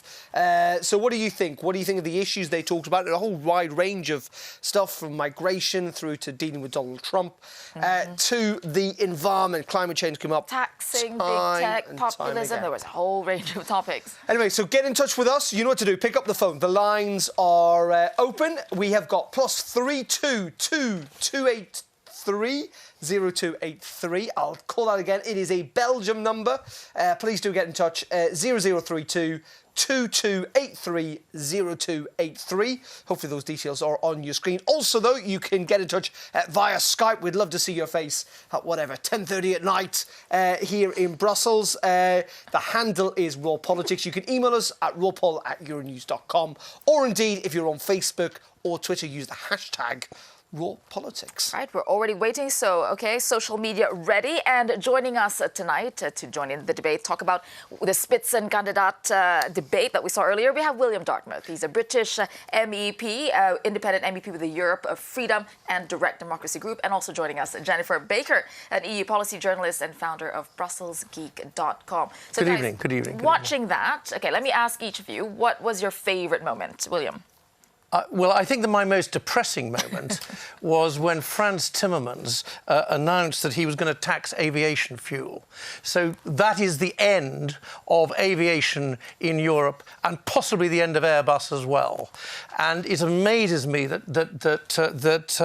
Timmermans, who's been Vice President of the Commission for the last 5 years, doesn't seem to realise the implications of what it is that he's suggesting. Hopefully he won't get elected. Okay. No political bias there. No, not a bit. I'm going to stay with the tax issue as well. My favourite line of the night was Margaret Vestayer's, "For me, a tax haven is someone where people pay their taxes."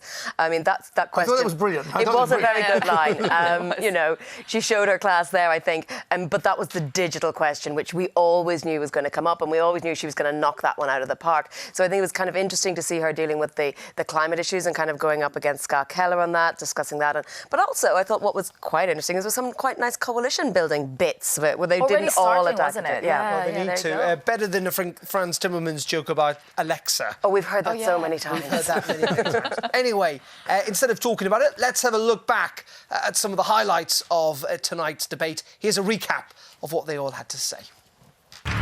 Good evening, Europe. Welcome to Eurovision debate. There is just over a week to go before Europe goes to the polls in the European Parliament elections. Our question to you is, given the fracture, the tensions we see about migration, would you, as a Commission President, drop the efforts to find a common solution?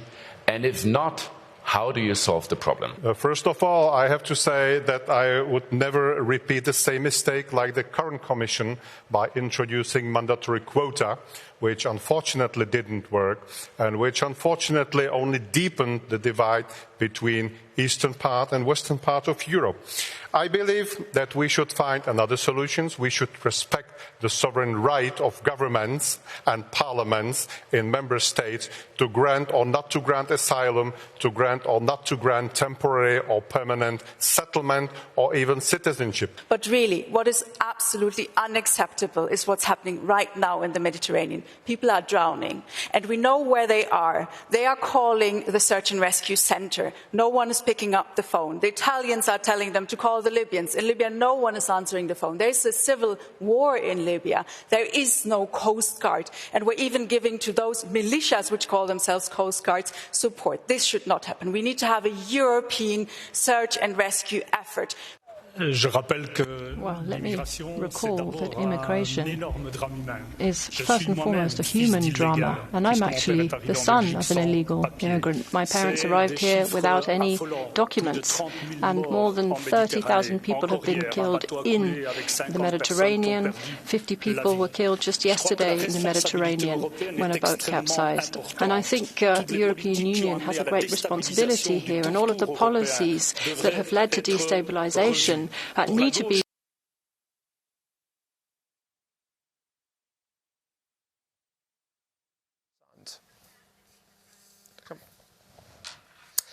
well, we seem to have a little technical gremlin with that tape, but we will try and get back to it a little bit later in the programme and sort that out for you. People already getting in touch, though. Someone using hashtag #RawPolitics, and we do want you to get in touch on Twitter or indeed Facebook, saying, pity none of those candidates on these issues were going to actually connect with the EU citizen. And in part, that was the purpose of tonight, was to try and connect with EU citizens. But many people, now I've seen criticism all over Twitter tonight, that they're using, all these acronyms that no one quite knows what they mean, talking in this kind of Brussels language that no one quite understands. And so there isn't that connect. They're not accessible still. I think that's probably still true. Unfortunately, I think that's possibly the nature of the beast. You have it here in the European Parliament. I mean, I was up there in the hemicycle.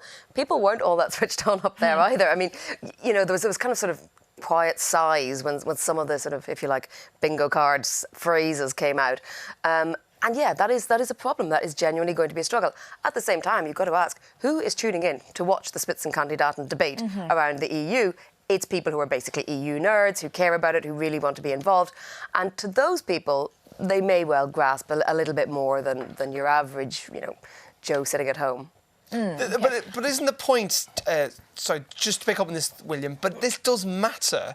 I mean, obviously, you're from the UK, Britain's leaving, but the argument that Brexiteers make time and time again is that all our laws have been made in Brussels, so any form of democratic accountability is actually rather important. It's very, very important, and the argument against it, I mean, one of the reasons I was in favour of Brexit, indeed still am, is because of this complete lack of democratic accountability.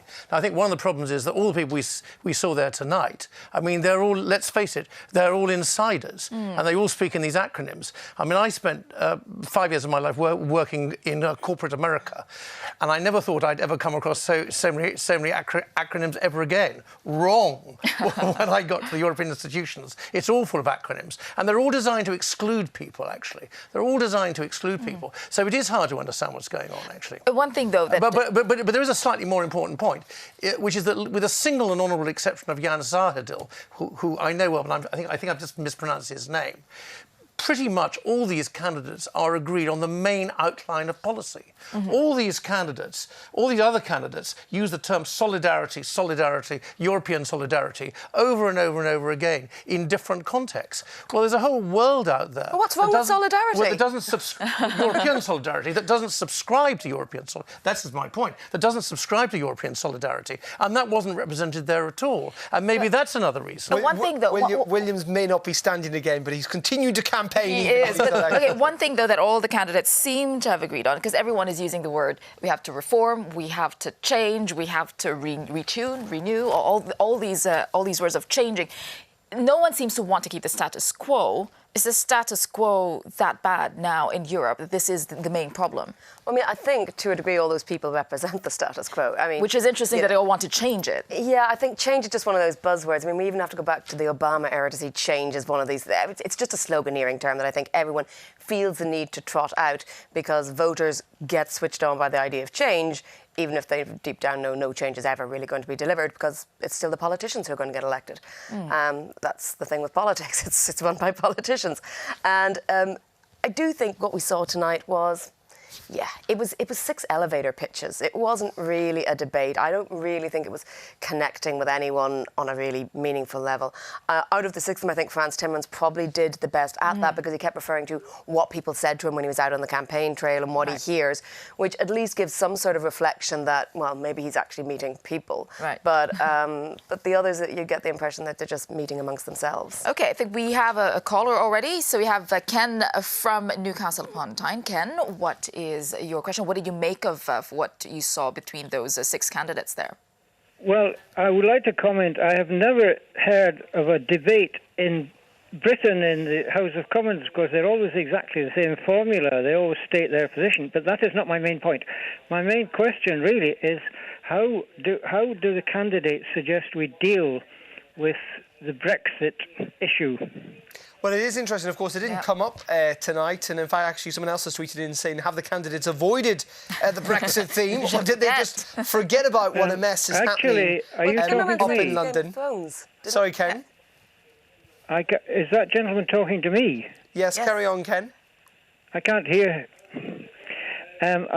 I was misled. I began watching the Euronews, the debates after 9 o'clock, because I thought it started at 9 o'clock. So I don't know what went before that. But there was a time difference there.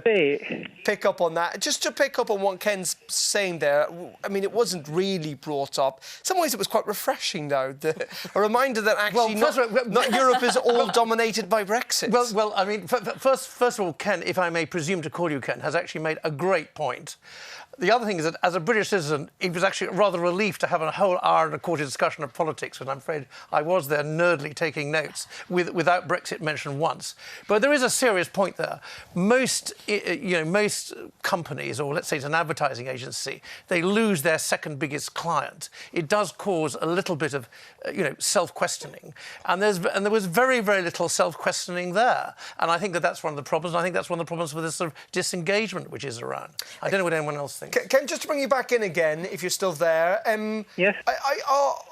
You say you're surprised Brexit wasn't brought up, but is it a reminder that actually there are a lot of issues in Europe and Brexit's maybe dominated for too long over the last couple of years? My problem as a pro-European citizen is there's only one issue. Whether these wretched Brexiteers get their way, and people like Nigel Farage, who are anti-European and anti-British, how do we deal with that? Okay, well, let's get William to answer that. Well, I think that's a slightly loaded question, but I would just gently point out two things. One is that we have had a referendum. If you think the referendum should just be ignored, that's a very interesting idea. And the other thing, and this is much more key and a rather more original point, is that there's a distinction between being anti-Europe and anti the institution of the EU and think that it's centralised too far.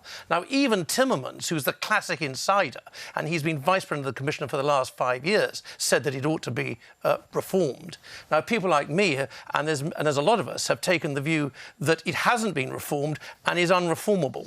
But I think, with respect, Ken, that you had a dazzling insight to start off with, slightly less dazzling insight to follow up with, if I may say so. Well, let's, on that point, let's leave it there, Ken. Thank you very much indeed for calling in. Lots of people tweeting in already. Gordon saying, hey, what? Sure, we don't get a vote for the E-Commissioner, do we? How can you talk about democratic accountability? I think having a slight pop at what I was suggesting earlier on. Lots of other people get in touch also saying, why will it be the end of EU aviation if kerosene is taxed? We'll be picking up on that and indeed much more after the break, where you get in touch, though, beforehand. Pick up the phone or, indeed, use social media, #RawPolitics. We'll see you in a couple of minutes.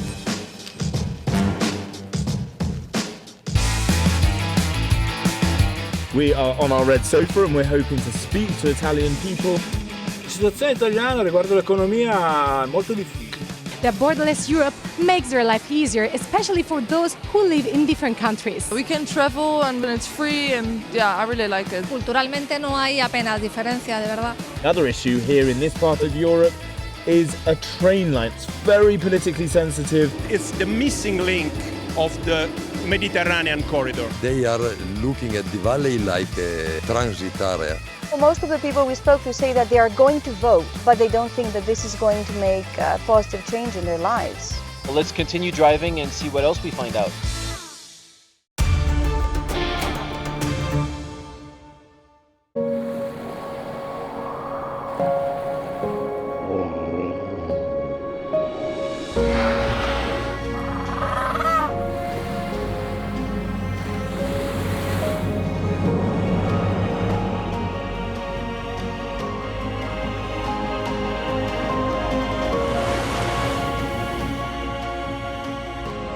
world leader of luxury expeditions. Pona.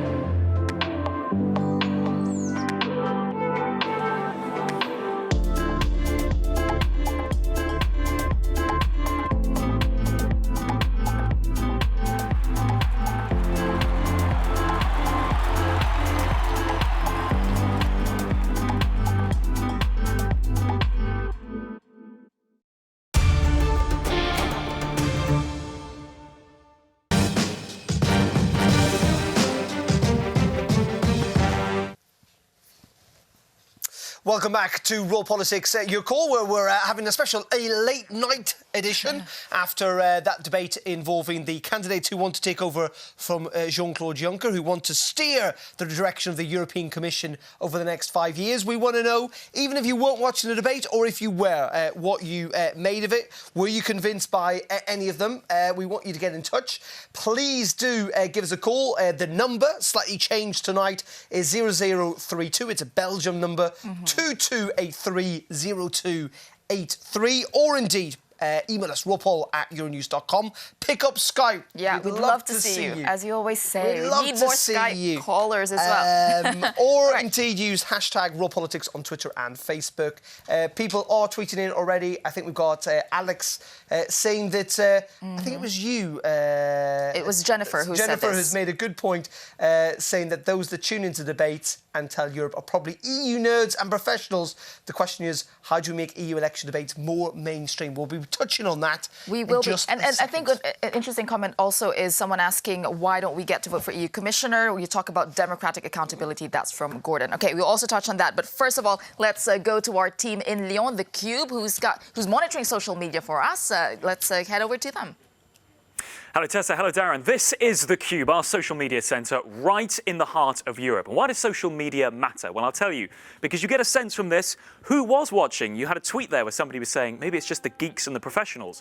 Well, I can show you here. This is a map of where the official hashtag Tell Europe made the top trends. That was the most popular topic on Twitter. You can see through this belt of countries here. But look, trending in Ireland, but not the UK, which, by the way, is leaving the European Union. Or is it? That's a whole other debate, isn't it? But look, Eurosceptic Italy, fair to say, the rise in the popularity of Matteo Salvini's party there, not trending at all. No mention there. It's not trending in Poland either. Yet countries like Belgium, it was the top trend. Spain right up there as well. So you get a sense from this who was talking about this, and that gives you an idea of who's engaging with these kind of big EU debates. So, for those who were watching, who do they think won? Let's just bring you up some people's takes. Well, Dominic had a rather, I think it's fair to say, balanced view. He thinks that Frans Timmermans was way out ahead as the winner of tonight, saying he was experienced, clear, and also that Manfred Weber seems to be struggling. But for other users, it wasn't the men who came top. Miguel here saying it was Margrethe Vestager and Ska Keller who were the best in the field. So that's what some people are thinking. But come with me, let's look at the social profiles of the candidates themselves. This is CrowdTangle. It analyses how much impact people are having. And look, this is of the last month. Frans Timmermans, you could say, perhaps the engaging the most on Facebook and on Twitter. There's a race for third place, but look here on Facebook, very different compared to Manfred Weber here, second on Twitter, but he is way down in fourth on Facebook. You get a sense from this which politicians are engaging the most, but what about the parties they represent, the entities people vote for? Really interesting for me. Look at this. On Facebook today, the party that's had the most engagement, the third most engagement, is a party that wasn't even represented at the debate. That is the Europe of Nations and Freedom. That's the Eurosceptic party. So you get a sense from these numbers, who's got the most engaged user bases. The question, Darren, the question, Tessa, is how they're going to be able, or if they're going to be able, to translate this kind of popularity into votes on polling day. All right, thanks for that, Alex. And I think this is the big question on engagement again. And someone else actually agreed with you there, Jennifer. She says, I agree, Vasileios Katsardis there, I agree with Brussels Geek. None of the candidates during the debate could actually relate to the normal people and actually understand their problems. Well, this is the reason why we're doing the show as well, to hear what normal you people think. on the line. Voters, yeah. So, OK, let's head over to Italy. We have Gerolf from Milano in Italy there. Gerolf, what did you make of the debate? What stood out for you, and what's your question? Yes, Georg or Giorgio, as I come from the only town in the world with a 50-50 relation of German speakers and Italian speakers, Merano, in South Tyrol, the northernmost province of Italy. I am rather a Europhile nerd, as you might call it, and I liked the whole debate very much, especially in comparison to some channels we get here from Austria, from Germany, and from Italy, all very well done professionally. Who do you think won the debate? Member of the BBC German language service, but they are just focusing on internal politics, and it's so boring, and it has nothing to do with we take the compliments fine, we'll put those in the bank. But on the debate tonight, who do you think came out on top? Who's got your votes? Well, I agree with those who say Franz Timmermans really looks presidential, but my personal best would be Margaret Vestager. Especially when she's decisive, she's clear, and especially when she said, don't give so much space, even as media guys, to those right-wingers, to those nationalists. Interesting, they're both current commissioners as well. Indeed, yeah, and campaigning. Thank you very much for that, and thanks for the compliments. We'll definitely take more of those. Let's go to Victoria, who's on the line from Brussels. Good evening, Victoria. What did you make of tonight's debate? Who managed to convince you, if any of them? Well, I have to say they were all a bit bland, but if I had to pick top two, it would probably be Timmermans and Skalkella. And why is that? Why did they come out on top for you? I believe more in the things that they were saying, and sometimes they managed to say things with a bit of a spark behind their eyes, whereas the others were speaking a bit like robots. But before you watched the debate, did you already have similar opinions, and when you watched it just reinforced your opinions, or did anything change? I was thinking that I would be more in line with GUE, actually, but I wasn't that impressed. Okay. So I get the impression, though, that you kind of almost feel that something was missing, that maybe the criticisms that we've seen on social media tonight, that actually their inability to relate to ordinary Europeans was quite evident. Yes, and I mean, for me, there was one thing missing. Everyone was talking about rule of law or democracy or, taking back control. But in the end, many of the big parties, but I'd say also the fringe parties like UKIP, are receiving dark money from dodgy sources. And for me, this has a corrupting influence on our democracies. And nobody was talking about any of this. Nobody mentioned the influence of money in politics. And the way that basically overturns democracy and shuts out the citizens completely. OK, Victoria, thank you very much indeed for that. It is interesting, again, that people always feel that in these debates that actually their point of view isn't necessarily reflected in what they hear. Or it's an outside-looking-in kind of feeling. Well, I think possibly we should discuss a little bit the format of this and where those questions came from, with kind of these 3 blocks of 3 questions. And I mean, I don't think that really helps. There was a social media element, but none of those questions that people were tweeting in, obviously cared about, were then translated and put to the candidates. And look, I know it's so here at Euronews, we put a lot of work in behind the scenes. We know how difficult it is to set up an event, particularly a big live event like that.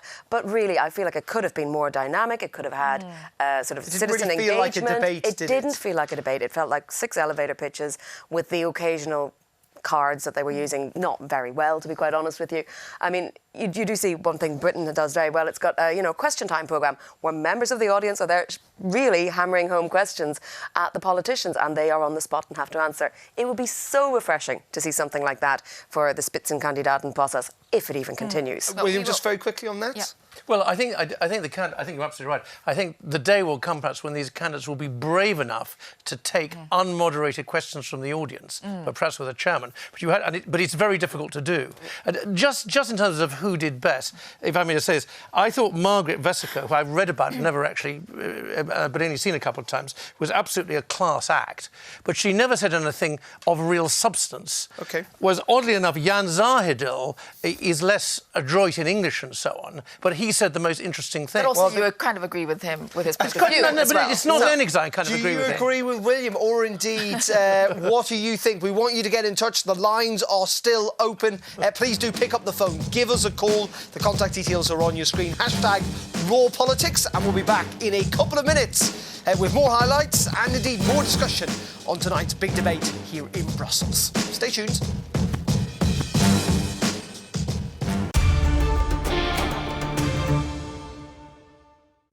Some say that we're born into this world alone, but we're not. From the second we come into this world, we're in it together. Each of us can leave a mark, but together we can make a real difference. That's what Europe is all about, and that's why we vote.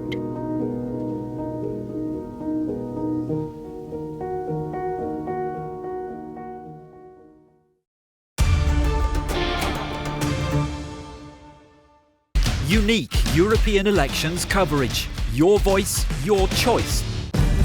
Raw Politics, your call. Coming up on Euronews.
Welcome back to Raw Politics. Your call tonight discussing the big debate that's taken place in the European Parliament between the League candidates who want to replace Jean-Claude Juncker as Commission President in a process that in itself may not well proceed forward, but one in which they set out their political agendas. We're going to have highlights of what they said a little bit later, and we also want you to get involved. We want you to pick up the phone, get in touch, or use the hashtag Raw Politics. And that also includes Adam Walder, who's tweeted in saying it looks like we're in a Chinese restaurant waiting for the food to arrive on our rotating table platter. I can tell you, we're in the basement of the European Parliament here in Brussels, and we're not expecting any food anytime soon. Okay, thank you for your concern. And just to quickly remind you of the number, it's +32 22 830283. All right, before we continue, let's get a quick news update from our team in Lyon with Isabelle Kumar.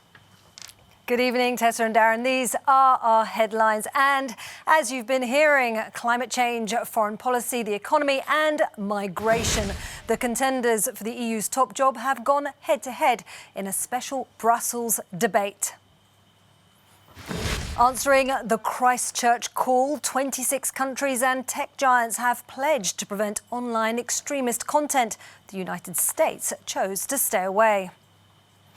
And activists in the US have vowed to challenge Alabama's attempts to ban abortion, including pregnancies from rape and incest. Legislation to restrict abortion rights has been introduced in 16 states this year.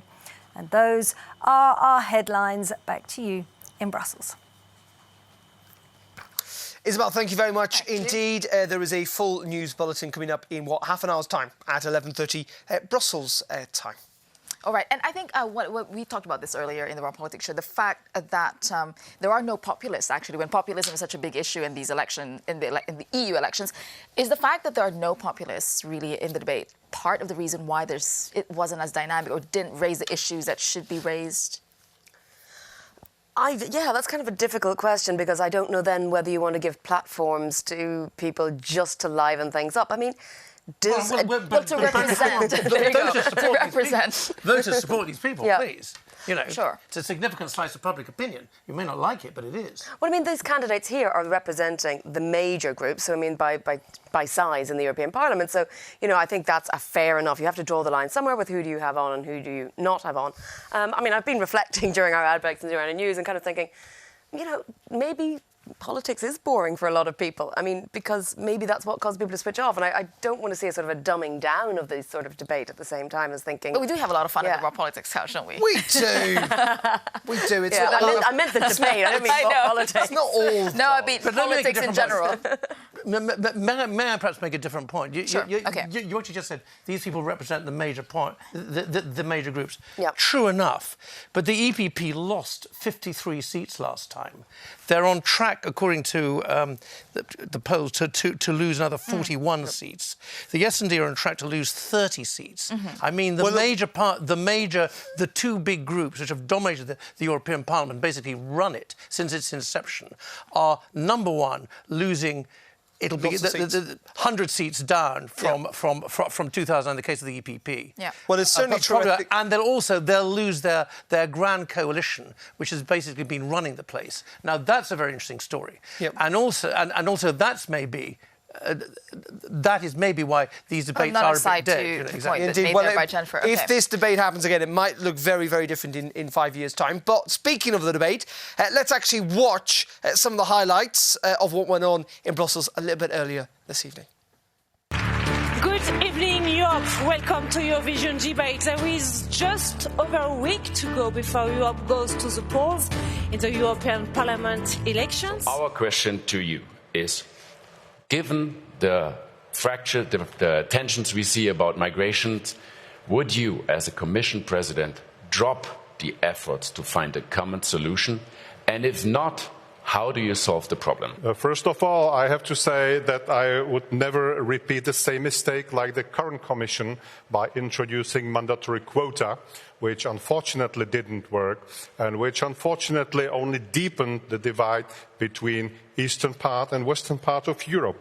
I believe that we should find another solutions. We should respect the sovereign right of governments and parliaments in member states to grant or not to grant asylum, to grant or not to grant temporary or permanent settlement or even citizenship. But really, what is absolutely unacceptable is what's happening right now in the Mediterranean. People are drowning, and we know where they are. They are calling the search and rescue center. No one is picking up the phone. The Italians are telling them to call the Libyans. In Libya, no one is answering the phone. There is a civil war in Libya. There is no coast guard, and we're even giving to those militias which call themselves coast guards support. This should not happen. We need to have a European search and rescue effort. Well, let me recall that immigration is first and foremost a human drama, and I'm actually the son of an illegal immigrant. My parents arrived here without any documents, and more than 30,000 people have been killed in the Mediterranean. 50 people were killed just yesterday in the Mediterranean when a boat capsized. And I think the European Union has a great responsibility here, and all of the policies that have led to destabilization need to be revised. I think, first of all, every time a person dies in the Mediterranean, Europe loses a bit of its soul. So we're losing who we are. We're losing our values by not solving this problem. Secondly, once people are on boats in the Mediterranean, you have to take care of these people. And you shouldn't put fines on fishermen or other people in other boats who rescue people at sea like the Italian government is doing now. That is unacceptable. Our second question is on youth unemployment. European countries have come together to make sure that in every country there is an offer of education or training or a specific job. Because with no job, you just open the door to no future. And of course, it's a very good point that we need a strong economy. We need to invest. We need to make sure that businesses can do business and grow. And we see jobs are being created in Europe. I think more than 12 million jobs over the last 5 years. But a lot of those jobs, they don't pay very well. And we should agree that we should promote an economy where you can make a decent living when you have a full-time job. Well, first of all, when I'm in Portugal, young people in Portugal ask me, when Antonio Costa came with plans to create more social justice, to create more jobs, to create more economic growth, and the European Commission said, go ahead, Manfred Weber said, no, punish Portugal, punish Portugal. So that's the question I get. So we all share that solidarity is a key issue for Europe, but again, responsibility. And on responsibility, I have to remind everyone that in the last 5 years, it was Commissioner Moscovici, a socialist, responsible for the programming on the Euro question. It was Dijsselbloem, a former colleague of Frans Timmermans as minister from the Netherlands, who was chairing the ECOFIN, so the Euro group, which did the necessary decisions on reforming. And today, it's a socialist finance minister from Portugal who is chairing this ECOFIN group, the responsible body, the Euro group, the responsible body who is doing the necessary steps. So I think everybody should take over responsibility. The socialists should not attack their own policies. Do you think we have to make these sacrifices in order to protect the planet, our planet? What would you do more, or what would you do less? Please name concrete proposal. But I think we can make the most of it by looking at it as an opportunity, because millions of jobs can be created. For instance, building high-speed rails in Europe to connect our cities, to make sure that people can get around, out of the planes, down to the trains. That is very specific, that can work. I do think we have great differences among the groups, among the parties on the climate issue, because some only talk about the climate and others, we want to do something about it very concretely. So my very concrete question to Manfred Weber is on that. If you're saying emission trading is great, then why did you vote, personally, why did your group vote against reforming the ETS and making it actually workable? Right now we're giving out so many free certificates that they can go for free and even trade the certificates among themselves, the very big companies. Exactly, because my party is a party who's trying to bring things together. We can be ambitious, and that's the job of the Greens in a way, to be very strong on climate change. But again, I had a meeting with the trade unions, not with CPP voters mainly, with trade unions, socialists, who told me, if you implement the goals of the Greens, then we have no future for our jobs. And that's why let's be sustainable. Sustainability from the United Nations means ecological ambition, also economic stability, and also the question of sustainability in the technological fields. Bring things together and not split them up. So that was a snippet of the debate earlier, the highlights of that, debate between, we can call it debate, between the six series of speeches, lead candidates here for the top job in Europe. All right, let's go to a caller. We have one from Frankfurt, Germany. Alpay, you're on the line. So which of the six candidates on stage do you think won that debate? Good evening. I think Timmermans actually was rhetorically the strongest, but I'm probably still going green. You're still going green. Why is that? Why do you like Timmermans but will still vote green? First of all, I'm pretty uncertain whether any of these would ever actually make a big change, because in the European Union we got so many different ideologies or dogmatas, and in recent history we haven't seen a lot of change. And so I mean, Timmermans was rhetorically very strong, but I would still go green, because that's an existential crisis we're facing right now. And so what's driving your vote is really the climate crisis. Is that what's really driving your vote? Yes, I think that's what should drive every vote. How do you feel, though, that no populists, as people would brand them, were on the stage tonight? That actually the full array of opinion, like, for example, you might well get in Germany with the AfD, that none of those parties weren't represented. Surely that's not good for European democracy. I think you should give everybody their voice, and I think if they're represented in the parliament, as soon as they are, they should actually get a voice on the stage. But before that, I think it's not that necessary. Okay. All right. Thank you, very much, Alpe from Frankfurt in Germany. It is interesting. Everyone seems to think that Timmermans won. Yeah, in so terms of far. the way he speaks and brings out his own. But it's interesting that he didn't change his mind on who's going to. Well, that is also true. People do say these things. They may well think someone's won, but it's a different thing to converting someone's vote. OK, on that, we still want you to get in touch. We've got about 50 minutes or so left on air. You know what to do. Pick up the phone. It is indeed a Belgium number, but now that they've capped the European Union of cap numbers, it's +32 2283 0283. Email us at rawpol@euronews.com or tweet us using the hashtag #RawPolitics, and we'll see you in a couple of minutes. This election year, I'm travelling around Europe, starting the day with MEPs, sitting down at their favourite morning spots for a tasty talk about their vision for Europe. Join me for Breakfast with Belle on Good Morning Europe.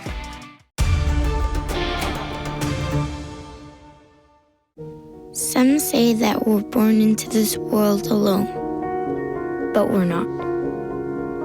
From the second we come into this world, we're in it together.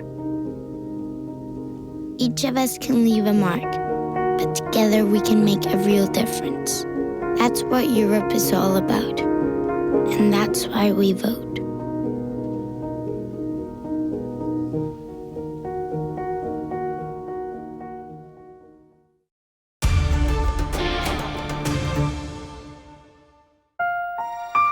Climate update in collaboration with Copernicus.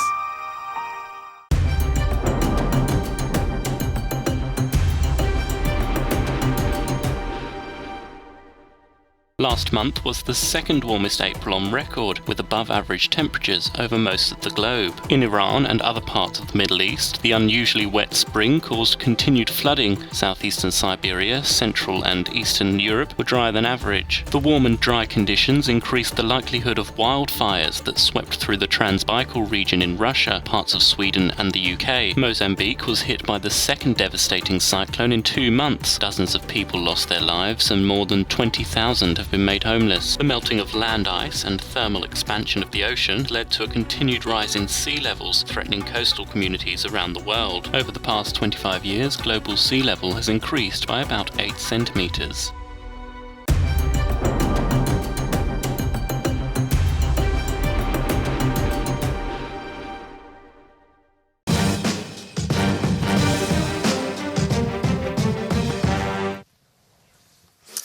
Welcome back to Raw Politics. Your call here in the basement of the European Parliament, where we're still waiting our late-night food delivery. But we're also waiting to hear from you. Please do get in touch. Hashtag Raw Politics. All right, and before, we still have time for one more check-in with our team in Lyon with The Cube. Alex, what do you have for us now? Hello, Tessa. Also waiting for some food this end, if that's going around. But anyway, yes, when it comes to social media and the social media angle, a lot of people, really interesting perspective on all this. Look at this. People saying, I don't understand. There's a debate going on, but we don't get to vote for the next president of Europe. Other tweets as well saying, well, unfortunately, we actually don't get a vote for this. A lot of confusion about what your vote means, what it does, where it goes, and who you're voting for. Otherwise, you might just be looking at a stage full of people and thinking, what's going on? Well, that's certainly what we're seeing on social. Let us just help and sort of break it down, because the European Union is known for many things. Simplicity isn't always one of them. So let's just bring you what we can on that. This is how it works. You, when you go to the polls, vote for a party in your country. You vote for a party. The party that wins, parties are part of groups. These are political groupings in the European Parliament. The biggest group gets to put forward their Spitzenkandidat, that is the lead candidate, the people you saw debating on stage today. The biggest group puts forward their candidate for the top job. That is how your vote, via this process, influences who gets there. It is true, you do not directly get to vote for these people, named and name-checked on your ballot paper, but by voting for parties that belong to their groups, you are helping them, should you want to, make it across the finish line to be potentially the next president of the European Commission. Now look, couple of caveats here. A lot of debate about this process going on in Europe at the moment, debates about whether it's democratic, whether it's too complicated, but this is how it works. So in answer to those tweets we've been seeing, you do not directly get to vote for the next president, but your votes all add up in this big process, and eventually, it would seem, one of those candidates or one of their colleagues will be making it across the finish line. Back to you. All right. Thank you very much indeed, Alex. And Alex, I don't know if you're still there. We got a question asking us why we're always talking about Twitter and Facebook and not talking about Instagram, TikTok and Snapchat if you're a first-time... I actually don't know what TikTok is. TikTok. Great question. Well, I don't know what the answer is to that one. We will find out why we should be reflecting other social media outlets on this programme and indeed on these debates as well. But we've got other people on the line, the old-fashioned telephone calling us in. Who are they, Tessa? Let's bring in Martin from Niger. And Martin, you wanted to talk specifically about migration there. So we heard the different candidates with their points of view on migration. So what do you have to say?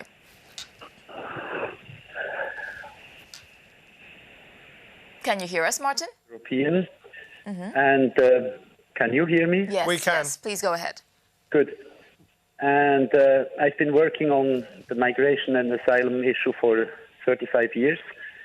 And one of the questions of Ken before was about Brexit, and the candidates talked a lot about populism, which is a kind of a main theme to be addressed by a lot of politicians. And the reason I'm calling is because I heard again a lot of dismay about people dying in the Mediterranean. Now, I have two questions. The first one, or two propositions/questions. The first one is those people who rightly deplore the situation, have they helped us with a workable system? Have they really looked at what it means when people cross the Mediterranean and what needs to be done with them? Okay. Because the reason I raised the question is because I think not enough thinking, at least among politicians, has been done. All right. And secondly, before working in Niger, I worked in the Netherlands on the same job, basically. Okay. And there I must say I have noticed that the European, let's say, practice of asylum and migration in general has actually enticed people to cross the Mediterranean. So there are two parts to your question. Which let me finish. Just let me finish to make it very clear. Right now we have people from both sides of the debate claiming that somebody is responsible for the deaths, but it's still not clear who is fully responsible. And I really plead that, particularly that's why I mentioned Brexit and the populism at the beginning.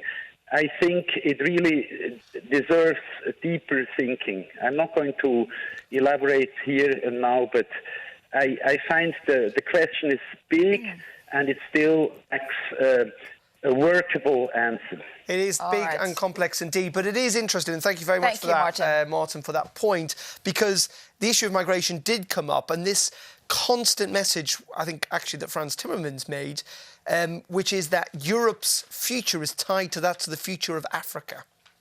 Yeah, I mean, I think it was interesting. There was, I mean, that this is coming up, and that sort of Weber as well. I mean, in one of the few points of his that actually stuck in my mind, because not a lot of what he said did, was that he said, he wants a commissioner to sort of to look at this, to look at Africa, to focus on what can be done from an aid point of view and a development point of view, rather than just purely, crisis migration management.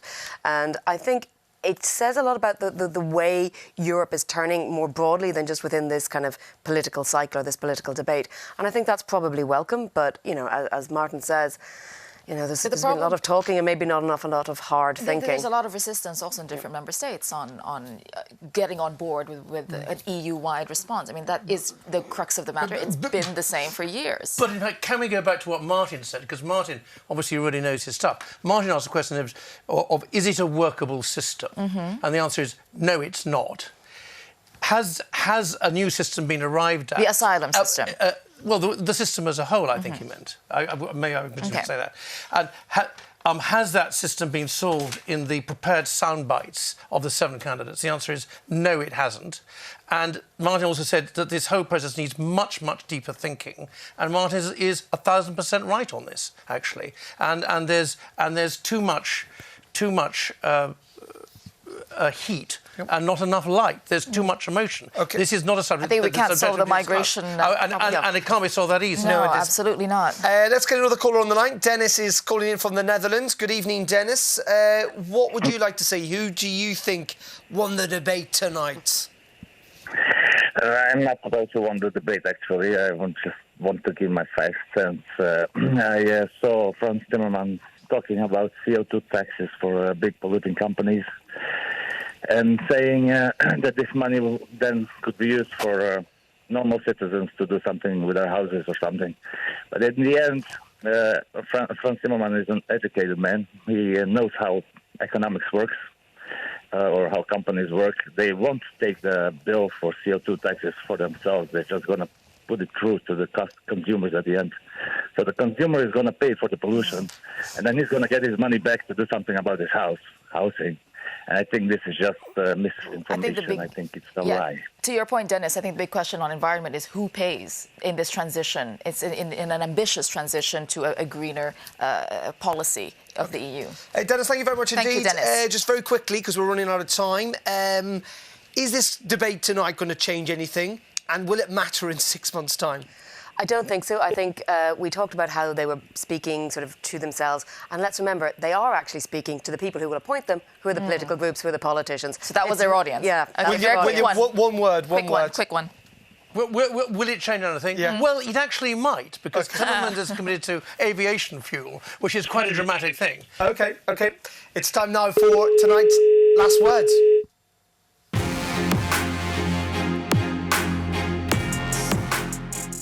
I should have said it, but anyway. And tonight's last word comes from Tom Nuttall, who's from The Economist. He says that he's pretty damning, actually. Not all the candidates are terrible, but this is a depressing debate with candidates who probably won't get the job, promising to execute powers the office doesn't hold. Wow. That's pretty damning of the debate. Yes. We will leave you with that thought, though, at least. Mull it over. And what he thinks. But we'll have to see how this process plays out over the next couple of months. Of course, there is a special meeting of the EU Council 2 days. Thank you to our guests and thank you for joining us this evening. And have a good night. We'll be back at our usual times tomorrow. Goodbye. Bye.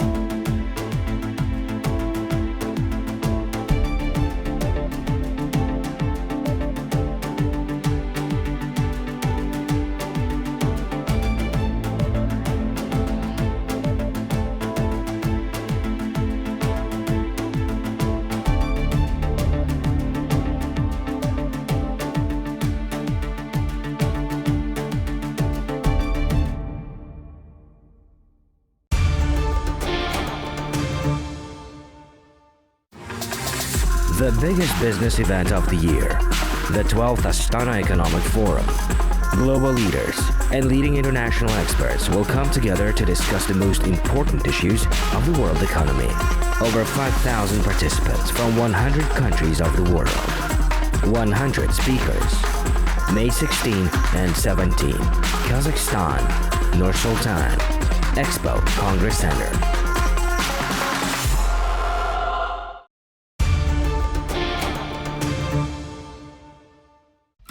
Unique European elections coverage. New shows, new contents, new formats. Giving a voice to the people of Europe. Your Voice, Your Choice 2019 on Euronews.